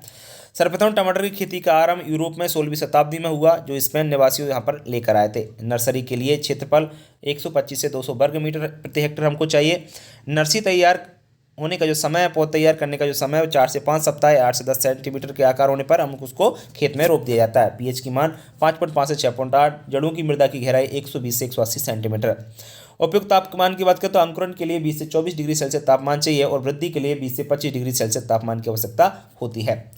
लाइकोपेन निर्माण के लिए 21 से 24 डिग्री सेल्सियस पर बहुत अच्छी प्रकार से आपका क्या होता है, लाइकोपेन का निर्माण होता है। लाइकोपीन कर लेना, पीन की जगह लाइकोपीन आपका निर्माण होता है। लाइकोपीन क्या होता है, टमाटर के लाल रंग का कारण। ठीक है। नेक्स्ट है आपका नाशपाती का आकार का फल का प्रकार पंजाब छुआरा। बहुत ही इंपॉर्टेंट वैरायटी है पंजाब छुआरा। किसकी वैरायटी, एग्जाम में हजारों बार पूछा गया है। पंजाब छुआरा टमाटर की एक नाशपाती के आकार के फल का जो प्रकार होता है, नाशपाती के जैसा होता है। ये बहुत ही महत्वपूर्ण वैरायटी है। टमाटर से बने परिरक्षक पदार्थ में सोडियम बेंजोएट का प्रयोग करते हैं। बहुत ही जैसे आपकी सॉस बनाई जाती है या टमाटर की आपकी चटनी बनाई जाती है, तो उसमें जो परिरक्षक का काम करता है वो कौन करता है, सोडियम बेंजोएट। ठीक है। पूसा रोबी हजारों बार पूछा गया। पूसा दिव्या और का विकास अनिर्धारित वृद्धि करने वाली किस्म है जिनमें आपका स्टिकिंग किया जाता है। स्टिकिंग होती है, थोड़ा सा देख लीजिएगा आप। जो स्टिकिंग की आवश्यकता जो होती है, फ्लेवर सेवर की बात करें, इंपॉर्टेंट वैरायटी है। 1994 में बायोटेक्नोलॉजी द्वारा तैयार किया गया है, जिसकी परिपक्वता समय अधिक होता है। श्वसन दर इसमें मध्यम होती है। लिंग रूप नरबद्धता पाई जाती है। मेल स्टेरॉइड है। उपस्थित साइट्रिक एसिड पाया जाता है। टमाटर होता है श्वसन के आधार पर क्लाइमेट्रिक होता है। टमाटर का फल का प्रकार बेरी होता है। खाने योग्य भाग आपका फल होता है इसका। ठीक है, ये सब चीज़ें आपको थोड़ा सा याद रखना। टमाटर के बारे में यदि और बात करें, टमाटर आपका एक दो बीजपत्रीय होता है, ध्यान रखें थोड़ा आप लोग। टमाटर उत्पादन में भारत का विश्व में तीसरा स्थान है बच्चों। टमाटर स्वयं परागत है, दिवस निस्रावी पौधा है। बीज दर इसकी 400 से 500 ग्राम प्रति हेक्टेयर होती है। संकर की 170 ग्राम प्रति हेक्टेयर इसकी आपकी बीज दर होती है। विसैला एल्कलॉइड्स इसमें सेपोनिन पाया जाता है। जल आवश्यकता इसके लिए मध्यम होती है। अगर पोषक तत्व की बात करें तो इसमें विटामिन ए पाया जाता है और विटामिन सी इसमें पाया जाता है। रोपण दूरी 60 × 60 सेंटीमीटर पर 90 × 90 सेंटीमीटर पर लगाया इसको जाता है। टमाटर नंबर 1 प्रसंस्करण के लिए सब्जी है। इससे ज़्यादा प्रसंस्करण किसी का नहीं जाता, क्योंकि सबसे ज़्यादा सॉस एवं चटनी आपकी टमाटर से ही बनाई जाती है। भारत में टमाटर का प्रवेश पुर्तगालियों द्वारा हुआ था। पुर्तगालियों द्वारा हमारे यहाँ टमाटर आया था। डिब्बाबंदी की जाने वाली सब्जियों में टमाटर का प्रथम स्थान है। ये थोड़ा सा आप लोग जरूर याद रखेंगे बच्चों। डिब्बाबंदी सबसे ज़्यादा टमाटर की जाती है। वैरायटी की अगर बात करें, पूसा रोबी अगेती किस्म है, उत्तरी भारत के लिए उपयुक्त है। पूसा शीतल, पूसा गौरव, पूसा 120, इनको वैरायटी को जरूर याद रखें। पूसा अर्ली डॉर्फ, अर्का सौरभ, अंगूरलता, पंजाब छुआरा, पंजाब केसरी, सुप्रीम, ये सभी जो वैरायटी हैं इनका ये चीज़ भले ही आपको याद ना हो, ये जरूर याद आपको वैरायटी होना चाहिए बच्चों। पर जो टमाटर की कुछ व्याधियां हैं इनको आपको जरूर याद रखना है। जैसे हम बात करें टमाटर का ब्लॉज मैन रोड, जिसको बेर के नाम से जानता है, कैल्शियम की कमी से होता है, जरूर आपको याद रखना है, कंफ्यूज बिल्कुल नहीं होना है। टमाटर का गोल्ड फ्लैग जो रोग है ये आपका कैल्शियम ऑक्जेलेट की अधिकता से होता है, पोटास और कैल्शियम की कमी के कारण। टमाटर के फल फट जाते हैं तो बोरोन की कमी के कारण, और टमाटर का फफीनेस होता है असमान तापमान या कम उर्वरता के कारण। टमाटर का जो कैटफिश रोग होता है ना, युगानी की असामान्य स्थिति के कारण होता है। टमाटर का सनस्कैल्ड रोग है, सूर्य के प्रकाश के कारण होता है। टमाटर का बलोची या पकना होता है, ये पोटेशियम की कमी के कारण होता है, ये जरूर याद रखें। आगे हम बात करें बच्चों बैगन की, तो बैगन यानी ब्रिंजल, और ब्रिंजल का अन्य नाम करें तो इसको एग प्लांट, ब्रिंजल को एग प्लांट, ओबेरजीन, गरीब की सब्जी आदि नामों से इसको जाना जाता है। सफ़ेद बैगन डायबिटीज पेशेंट के लिए बेस्ट माना जाता है, ध्यान रखना। बैगन आयोडीन का एक अच्छा स्रोत है, इसमें आयोडीन की मात्रा अच्छी पाई जाती है।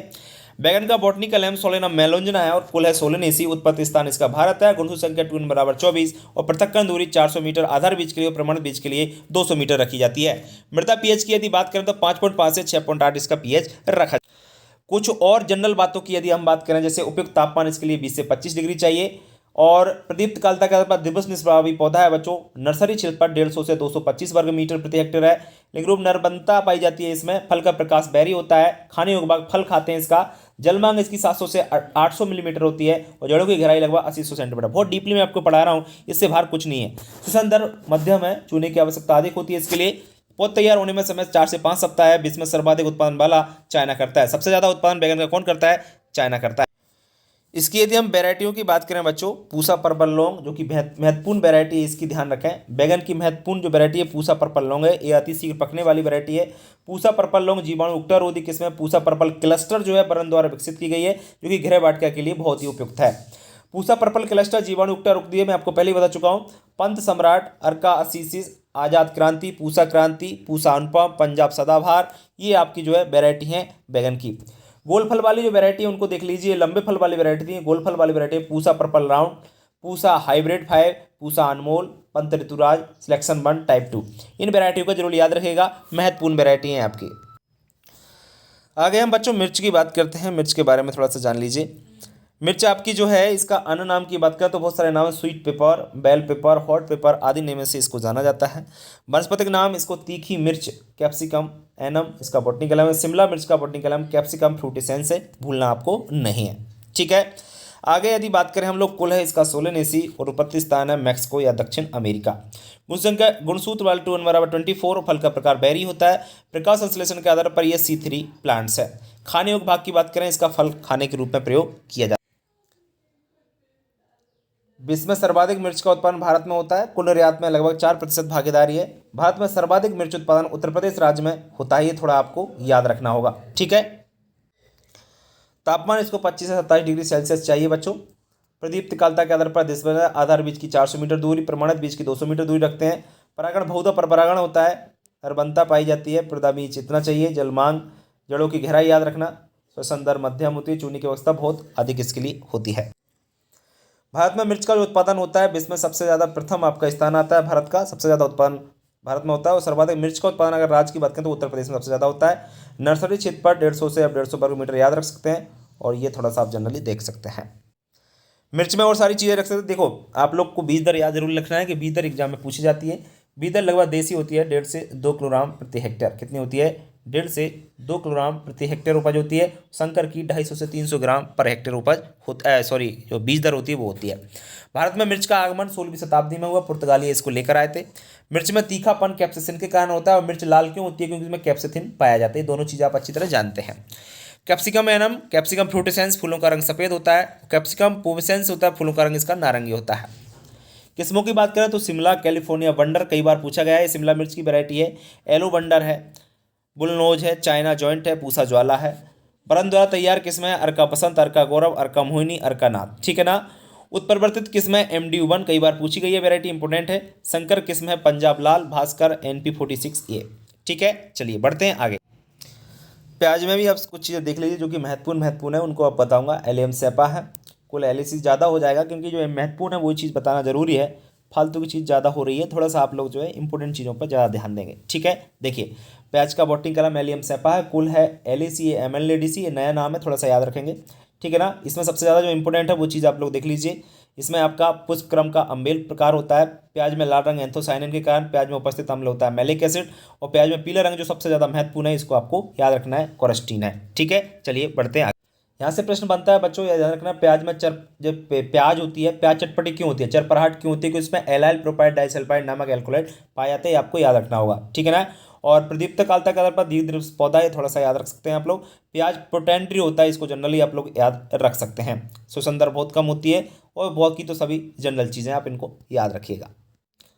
प्याज में जो अंकुर रोकने के लिए जो चीज़ आपको बहुत महत्वपूर्ण है, इसको आपको याद रखना होगा। प्याज में अंकुर रोकने के लिए उपयुक्त जो रसायन है वो क्या है? Maleic hydride. इसका अगर उपयोग करोगे तो प्याज में जो घर पे रख देते हैं, प्याज में अंकुरण नहीं होगा, ठीक है ना, ये ध्यान रखें आप लोग। राष्ट्रीय प्याज लहसुन अनुसंधान संस्थान कहाँ पर है? नासिक, महाराष्ट्र में, इसको थोड़ा सा याद रखना है आपको, ठीक है।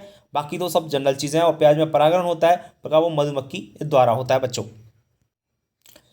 कुछ चीज़ें जनरल है और भी देख लीजिए। प्याज से संबंधित भारत में कुल सब्जी उत्पादन का प्याज का स्थान दूसरा आता है, पहला आलू का। सबसे ज़्यादा सब्जी जो होती है हमारे यहाँ आलू होती है, सेकंड नंबर पे प्याज का नंबर आता है, ठीक है। ये चीज़ थोड़ी जनरल आपको याद रखना होगा। भारत की अगर बात करें तो विश्व में, अगर वर्ल्ड में बात करें तो वर्ल्ड में हमारा दूसरा स्थान है, प्रथम चाइना का है, ठीक है। बाकी निर्यात की बात करें, एक्सपोर्ट जो हम लोग करते हैं 12% करते हैं विश्व का, ठीक है। सर्वाधिक उत्पादन वाला आपका जो राज्य है वो है महाराष्ट्र, ये आपको थोड़ा क्षेत्रफल में भी आपका महाराष्ट्र का नंबर आता है, ठीक है, ये जनरल चीज़ें हैं। बीज दर आपके लिए महत्वपूर्ण है, ये महत्वपूर्ण थे तीनों पॉइंट, बाकी ये चीज़ आप देख लीजिए। रबी में 10 से 12 किलोग्राम प्रति हेक्टेयर रखी जाती है, खरीफ में 12 से 15 किलोग्राम प्रति हेक्टेयर, और सामान हम 8 से 10 किलोग्राम प्रति हेक्टेयर रखते हैं। यदि प्याज ही बोते हैं तो गठिया जो है 10 से 15 कुंटल आपको प्रति हेक्टेयर आवश्यकता होती है। ठीक है बच्चों, चलिए आलू की बात करते हैं। कुछ आलू बहुत महत्वपूर्ण है हमारे लिए बच्चों। आलू को सब्जियों का राजा कहते हैं, गरीब का मित्र भी कहा जाता है इसको। वानस्पतिक नाम सोलेनम ट्यूबरोसम है इसका। कुल है सोलेनेसी, 5 पुंख के सर इसमें पाए जाते हैं। उत्पत्ति स्थान पेरू या दक्षिण अमेरिका है। गुणसूत्र संख्या 2n बराबर 48 होती है। खाने के बाद इसका तना खाते हैं, कन्फ्यूज मत हो जाना आप लोग। आलू की जड़ नहीं खाते हैं, आलू का तना खाया जाता है, ये याद रखना है आप लोग, ठीक है ना। आप लोग कहोगे तना तो सर ऊपर रहता है, जी नहीं, इसका जो तना होता है ना वो कंद बोलते हैं उसको जनरली। कंद है जो फूल जाता है, मतलब तना फूल जाता है कुल मिला करके, उसे हम लोग खाने के रूप में प्रयोग करते हैं। फल का प्रकार बेरी होता है, प्रवर्धन कंद द्वारा होता है। बीज दर की बात करें 70 आलू बीज है, इसको 150 ग्राम प्रति हेक्टेयर जो है बीज दर इसकी मानी जाती है, ठीक है। भारत में आलू का जो आगमन हुआ है वो पुर्तगाली 17वीं शताब्दी में। कंद के बीज 20 से 30 कुंटल आपको प्रति हेक्टेयर बीज दर चाहिए, ठीक है ना। आलू में सिट्रिक एसिड भी पाया जाता है। भारत में सर्वप्रथम आलू की खेती कहाँ पर हुई थी? 1822 में नीलगिरी की पहाड़ियों में हुई है, ये थोड़ा सा याद रखेंगे। और डाइमिथाइल पैराजन के कारण आलू में सुगंध आती है, थोड़ा सा याद रखेंगे। बाकी तो जनरल सभी चीज़ें हैं। आलू के कंदों के निर्माण के लिए उपयुक्त जो टेम्परेचर है वो याद रखना 19 डिग्री सेल्सियस। और कितने डिग्री सेल्सियस तापमान कंदों का निर्माण रुक जाता है? तो 30 डिग्री सेल्सियस जो तापमान होता है, इतने से अगर यदि ज़्यादा टेम्परेचर होता है तो जो कंद बनना बिल्कुल बंद हो जाते हैं, ठीक है ना। आलू की स्टार्च का नाम फेरेना है, ये थोड़ा सा याद रख सकते हैं आप लोग। बुवाई का समय याद रखना, अगेती पछेती और मध्यम दो तरीके से बोया जाता है। तो महीने का जो नाम है अक्टूबर, वो याद रखना, इस प्रकार से बुवाई की जाती है। आलू विश्व का चौथा खाद्य पदार्थ है, जी हाँ, आलू विश्व का चौथा खाद्य पदार्थ है। पहला कौन? धान, दूसरा कौन? गेहूँ, तीसरा कौन? ज्वार, चौथा कौन? मक्का, और पांचवा आपका ये आ जाता है आलू। वैसे चौथा आ जाता है, मक्का से पहले ये आ जाएगा, ठीक है। आलू किस राज्य में नहीं बोया जाता? तो केरल में आलू को नहीं बोया जाता है, ध्यान रखें। आलू की कंद की सुसुप्तावस्था 8 से 10 महीने होती है। सुसुप्तावस्था का मतलब है निष्क्रिय अवस्था में चला जाता है, निष्क्रिय, और इसका अंकुरण नहीं होता। इस तरीके से आप लोग याद रख सकते हैं। आलू से संबंधित कुछ महत्वपूर्ण पॉइंट हैं, उनको याद रख सकते हैं आप लोग। भारत का क्षेत्रफल उत्पादन में स्थान विश्व में 5वां है। और seed plot technique important point है, इसको वेरी इंपोर्टेंट कर लेना आप लोग। डॉक्टर पुष्कर नाथ, इन्होंने इस विधि को विकसित किया था। सीड प्लॉट टेक्निक, एसपीटी के नाम से इसको जाना जाता है, ठीक है। और सुसुप्तावस्था तोड़ने के लिए वेरी इंपोर्टेंट ये भी पॉइंट है, 1% थायो यूरिया का उपयोग किया जाता है आलू की सुसुप्तावस्था तोड़ने के लिए। वेरी इंपोर्टेंट है, ध्यान रखें, ठीक है। और केंद्रीय आलू अनुसंधान संस्थान कहाँ पर है? हिमाचल प्रदेश में है, ये शिमला में। इसकी स्थापना सन 1949 में की गई थी। बच्चों सबसे पहले सत्त आलू बीज ट्रायल किस पर किया गया था? तो याद रखें आप लोग, फुलवा एक किस्म थी, इस पर सबसे पहले आपका जो बीज ट्रायल था। क्योंकि आपने देखा हो कि आलू को हम जनरल सीधा बोते हैं, लेकिन आलू के बीज भी बो सकते हैं। आप कहोगे कि आलू के बीज हमने तो देखे ही नहीं। भैया आपने नहीं देखे तो हम क्या कर सकते हैं, क्योंकि अपने यहाँ होते नहीं है। ये बीज कहाँ पर होते हैं? जैसे जम्मू कश्मीर में, हिमाचल प्रदेश में, वहाँ पर यदि हम देखेंगे तो वहाँ पर इसका बीज मिल जाता है, ठीक है ना। आलू के बीज से हमें मतलब नहीं है। हम क्या खाते हैं आलू का? आलू का हम लोग कंद खाते हैं, ना कि बीज खाते हैं। बीज का उपयोग सिर्फ बुवाई के लिए किया जाता है, और 100 ग्राम बीज काफ़ी होता है 1 हेक्टेयर के लिए, ठीक है ना। हमारे यहाँ पर प्रोडक्शन बीज का होता नहीं है, हमारा जो प्रोडक्शन होता है वो सिर्फ किसका होता है? कंद का। ये बात थोड़ी सी आप लोग याद रखेंगे, बहुत सारे बच्चों को कन्फ्यूजन ना हो इसलिए बता रहा हूँ, ठीक है। आलू में प्रोटीन कितना पाया जाता है? आलू में प्रोटीन बहुत कम होता है, 1.6%, थोड़ा सा याद रखेंगे। कुछ महत्वपूर्ण वेरायटी हैं, उनको आप जरूर याद रखें बच्चों। जैसे अगेती कुछ वेरायटी है, कुफरी अलंकार है, कुफरी अलंकार है, कुफरी लबकार है, कुफरी अशोका, कुफरी बहार, कुफरी। अजय कुफरी क्यों दे रखा है आगे? कुफरी इसलिए दे रखा है कि कुफरी जो है ना एक जगह है जो कि शिमला हिमाचल प्रदेश में है, वहाँ पर इन वेरायटियों को विकसित किया गया है, इसलिए आप लोग थोड़ा सा याद रखिएगा। मध्यम वेरायटी है कुफरी सिंदूरी, कुफरी ज्योति, कुफरी ऋतुराज, कुफरी बादशाह, कुफरी स्वर्णा, चिपसोमा, बहुत सारी वेरायटी हैं। पछेती किसमें भी याद रख सकते हैं? कुफरी देवा, कुफरी मेघा, कुफरी जीवन, ये आपकी क्या है? पछेती वेरायटी है। जनरल वेरायटी है, थोड़ा याद रखना आपको बहुत जरूरी हो गया है। कुफरी बादशाह, अगेती झुलसा और पछेती झुलसा के प्रति आपकी वायरस रोगरोधी किस्म महत्वपूर्ण वेरायटी, इसलिए इसको आप याद रखें। कुफरी सीतमान है जो पाले की प्रति रोगरोधी है, इसको भी आप जरूर याद रखेंगे। आगे हम रोगों की बात करें इसकी, जैसे आपका इसमें काली ब्लैक स्कर्प जो रोग होता है राइजोक्टोनिया सोलेनाई नामक कवक से होता है। भूरा विगलन होता है सीडोमोनास सोलेनेसियम के कारण। अगेती अंगमारी रोग है अल्टरनेरिया सोलेनाई कवक के द्वारा ये होता है, ठीक है। बाकी ये रोग थोड़ा सा याद रखें। अगेती और पछेती झुलसा मैं आपको बताने वाला हूँ, ये महत्वपूर्ण रोग है। देखो पछेती अंगमारी जिसको बोलते हैं, पछेती झुलसा हम किसको कहते हैं? Late blight of potato. Late blight of potato जो होता है फाइटोप्थेरा इन्फेस्टेंस आपका नमक कवक के द्वारा ये होता है। बाकी सबसे महत्वपूर्ण जो है आलू का ब्लैक हार्ट भंडारण में अगर ऑक्सीजन की कमी है तो ब्लैक हार्ट हो जाता है। आलू का होलो हार्ट नाइट्रोजन की अधिक मात्रा के कारण हो जाता है। आलू का इंटरनल ब्राउन स्पॉट जो नमी की कमी के कारण होता है। और आलू के जो फ्रीजिंग या चिलिंग इंजनरी होती है जो कम टेम्परेचर के कारण होता है। जैसे हम आलू को जनरल कहाँ पर रखते हैं, सबको पता होगा कहाँ पर रखते हैं, बताइए। कोल्ड स्टोरेज में। कोल्ड स्टोरेज में जब रखा जाता है चिलिंग इंजनरी या फ्रीजिंग इंजनरी इसमें हो जाती है कम टेम्परेचर, मतलब ज़्यादा माइनस में टेम्परेचर कर देते हैं कई बार, तो ये कंडीशन आपकी क्रिएट हो जाती है। बात करें कॉलीफ्लावर की यानी फूल गोभी की, कुछ चीज़ें हैं जो आपको महत्वपूर्ण है। जैसे हम बात करें, इसका सभी कोल फसलें प्रोटोगाइनी होती हैं और प्रमुख कीट है प्लूटेला जाइलोस्टेला। फल का प्रकाश सिलिकुआ है, क्योंकि आपको पता है सिलिकुआ इसलिए क्योंकि सभी क्रूसीफेरी कुल की जितने भी फल होते हैं उनका प्रकाश सिलिकुआ है, इसमें कोई दिक्कत नहीं आनी चाहिए। ठीक है। और बाकी जनरल उत्पत्ति स्थान याद रख सकते हैं, मेडिटेरियन क्षेत्र है इसका। कुल है क्रूसीफेरी। बॉटनिकल नेम आपको बेस्का ओलेरेसिया है, किसमें बोट्राइटिस। ठीक है। पुष्पक्रम कैटकेन होता है, गुणसूत्र संख्या 2n बराबर 18 है। खाने योग्य भाग कर्ड है। कुछ चीजें आप लोग जनरल है इनको याद रख सकते हैं। कर्ड वाला ये इंपॉर्टेंट है, इसको कई बार एग्जाम में पूछा गया है, भूल आपको नहीं जाना है। ठीक है, चलिए बढ़ते हैं आगे। वैरायटी आप लोग देख सकते हैं, कुछ वैरायटी हमें बच्चों फूल गोभी की, जैसे अगेती जो वैरायटी है पूसा केतकी, अर्ली कुआरी, पूसा दीपाली, अर्ली पटना, कुछ वैरायटी याद रखें। बीदर याद रखना, अगेती की 500 से 600 ग्राम, ये पहले ही बता चुका हूँ। मध्य 350 से 400 ग्राम। बाकी जनरल चीज़ें हैं उनको थोड़ा सा देख लीजिए। भारत में फूल गोभी का प्रवेश सन 1822 में हुआ था जेमसन द्वारा। ठीक है। सर्वाधिक उत्पादन बिहार में होता है फूल गोभी का।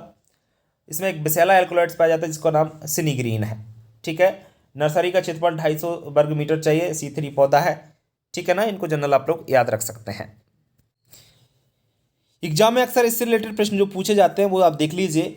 सबसे ज़्यादा जो प्रश्न पूछा जाता है वो ये वाला है, फूल गोभी का भिप्टेल रोग। फूल गोभी का जो भिप्टेल रोग होता है मोलिब्डेनम की कमी से होता है। और फूल गोभी का बटनिंग रोग है, नाइट्रोजन की कमी से होता है। फूल गोभी का रेसिनेस होता है, नाइट्रोजन की अधिकता से होता है। फूल गोभी का फजीनेस होता है, बेमौसम खेती करने से होता है। और फूल गोभी में क्लोरोसिस मैग्नीशियम की कमी, इसमें तो कोई दौराय नहीं है क्योंकि सभी में होता है क्लोरोसिस। फूल गोभी का होलोस्टेम नाइट्रोजन की अधिकता से होता है, ये आपका आपने देखा था कि ये आलू में भी था। फूल गोभी में ब्लाइंडनेस पाला के कारण होता है, फ्रॉस्ट अगर पड़ जाता है तब ये कंडीशन हो जाती है।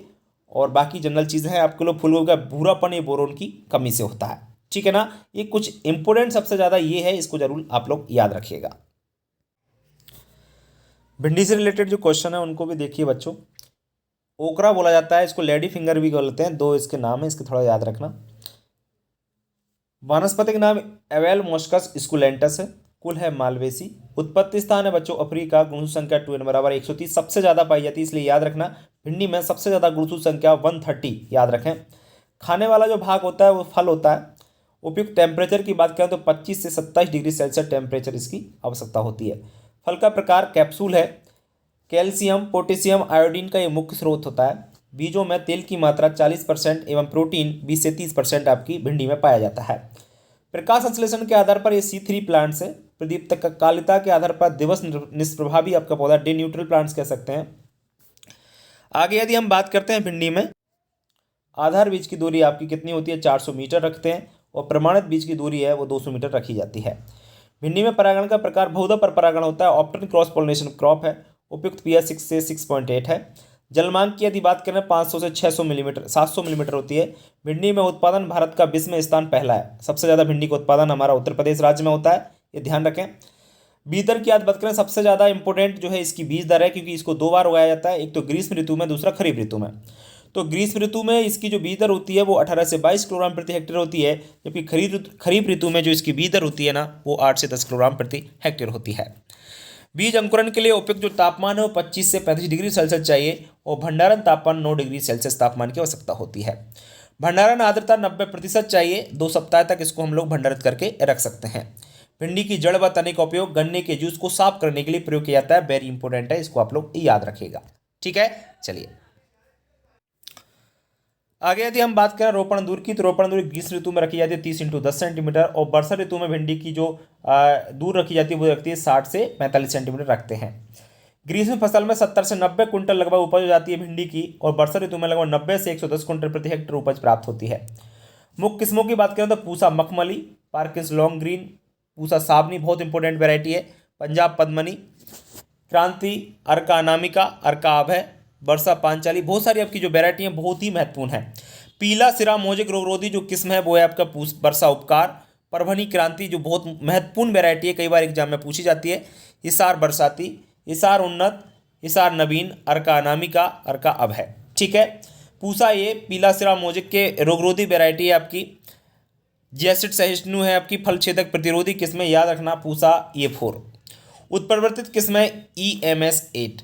भिंडी का प्रमुख रोग है पीत सिरा मोजेक रोग जो कि वायरस से होता है बच्चों।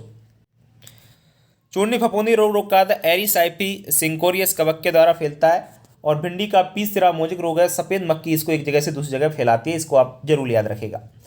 परकिंस लॉन्ग ग्रीन जो है पहाड़ी क्षेत्रों के लिए प्रसिद्ध वैरायटी है। हरभजन पॉली हाउस के लिए बहुत ही महत्वपूर्ण वैरायटी है हरभजन, जरूर आप लोग याद रखिएगा। गाजर की बात करते हैं तो गाजर का बॉटनिकल नेम डोकस कैरोटा होता है, ये सब लोग जानते हैं। डोकस कैरोटा गाजर का बॉटनिकल नेम है। कुल है अम्बेली फेरी या एपीएसी है। गुणसूत्र संख्या 2n बराबर 18। उत्पत्ति स्थान अफगानिस्तान, याद रखना। कुल इसका कई बार पूछा गया है, इसलिए इंपोर्टेंट पॉइंट है, ये ध्यान रखें। खाने योग्य भाग, यहाँ गाजर का कौन सा भाग खाते हैं, जड़ खाते हैं। पुष्प क्रम का अम्बेल होता है प्रकार। फल का प्रकार सीजीयू का, इसको भी पूछा गया है। उपस्थित अम्ल है मैलिक एसिड इसमें पाया जाता है। टेम्परेचर चाहिए 1825 डिग्री सेल्सियस। ठीक है ना, ये जनरल चीज़ें, इनको आप लोग याद रख सकते हैं। बीदर याद रखें 5 से 6 किलोग्राम प्रति हेक्टेयर होती है, 5 से 6 किलोग्राम प्रति हेक्टेयर। इसमें विटामिन ए पाया जाता है, ध्यान रखें सबसे ज़्यादा विटामिन आम में पाया जाता है, इसके बाद पपीता और इसके बाद गाजर का नंबर आता है। लैंगिक रूप से मेल स्टेरिलिटी है, ध्यान रखें। उपयुक्त मृदा पीएच मान 6 से 6.5 है, लगभग 6.8 है।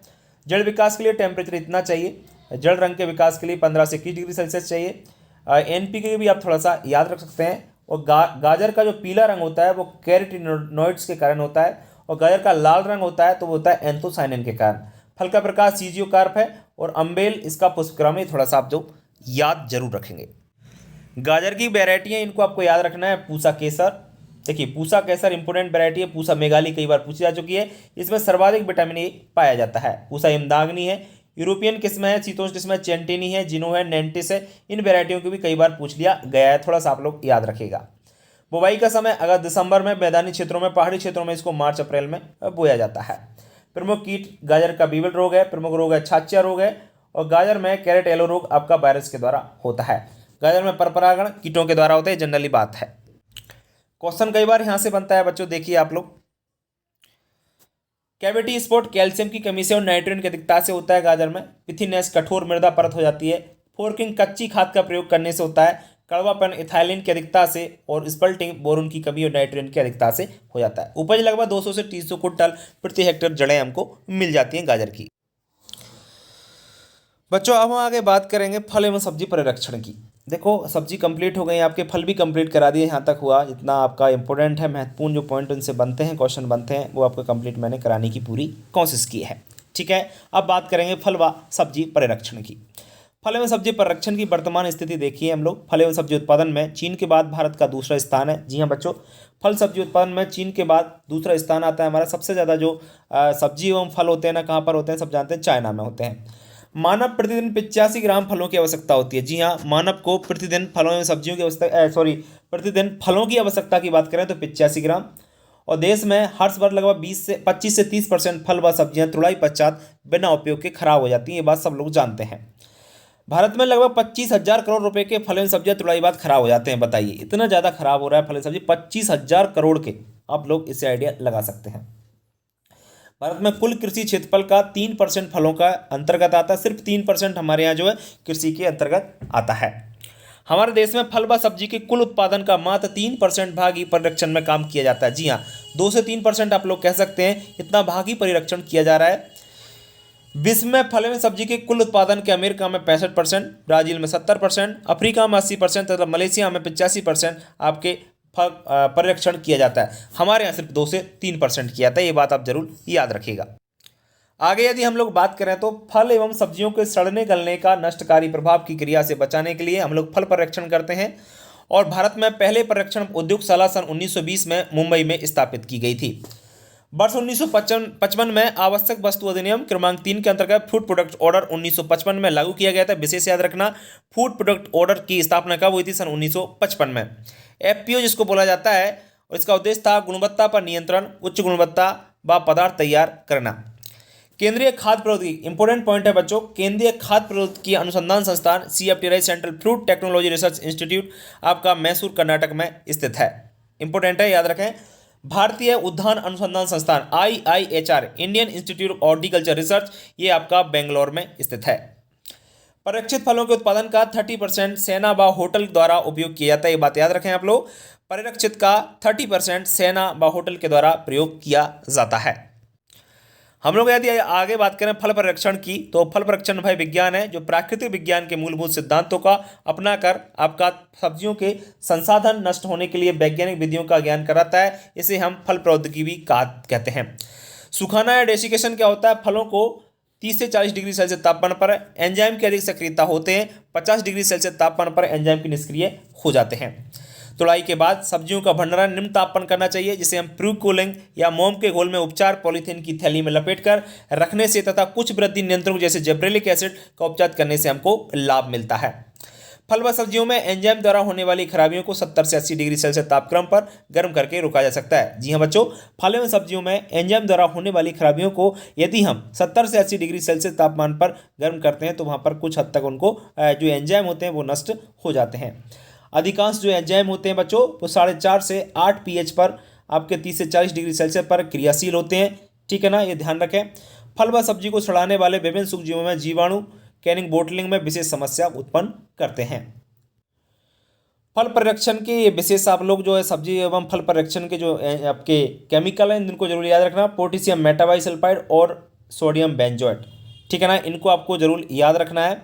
और जनरली हम इसका जो प्रयोग करते हैं, जैसे पोटेशियम मेटाबाइसल्फेट है, ये रस स्क्वैश को परीक्षित करने के काम लेते हैं। पोटेशियम मेटाबाइसल्फाइड नामक गैस निकलती है जिसमें उपस्थित पोटेशियम फलों के रंग को विरंजित कर देता है और रंग छोड़ने वाले फल जैसे जामुन है, फालसा है, इनमें इसका इस्तेमाल नहीं करना चाहिए, विशेष याद रखना है। जबकि सोडियम बेंजोएट है, कमजोर प्रकार का परीक्षण का रसायन है बच्चों। इसका इस्तेमाल रंगीन फल पर पान को टमाटर, सॉस, केचप, इनमें सबसे ज़्यादा किया जाता है और बेंजोइक एसिड इससे निकलता है। ध्यान रखें, इसकी मात्रा लगभग 700 से 1000 ppm हमको प्रयोग में लेना चाहिए। याद रखना, विशेष बहुत ही महत्वपूर्ण है। सोडियम बेंजोएट जो है ना, जैसे टमाटर, सॉस, केचप, इसका कई बार पूछा गया है कि सॉस को परिरक्षित करने के लिए किस आपके केमिकल का उपयोग किया था, तो उसका नाम है सोडियम बेंजोएट। और पोटेशियम मेटाबाइसल्फाइड जो है ना, ये रंगहीन फलों में इसका उपयोग किया जाता है क्योंकि ये क्रिया कर जाता है कलरों से, इसलिए। चीनी द्वारा भी हम परीक्षित कर सकते हैं। चीनी द्वारा हम 65 से 70% चीनी का उपयोग करके जीवाणु को हम लोग जो है नष्ट कर सकते हैं।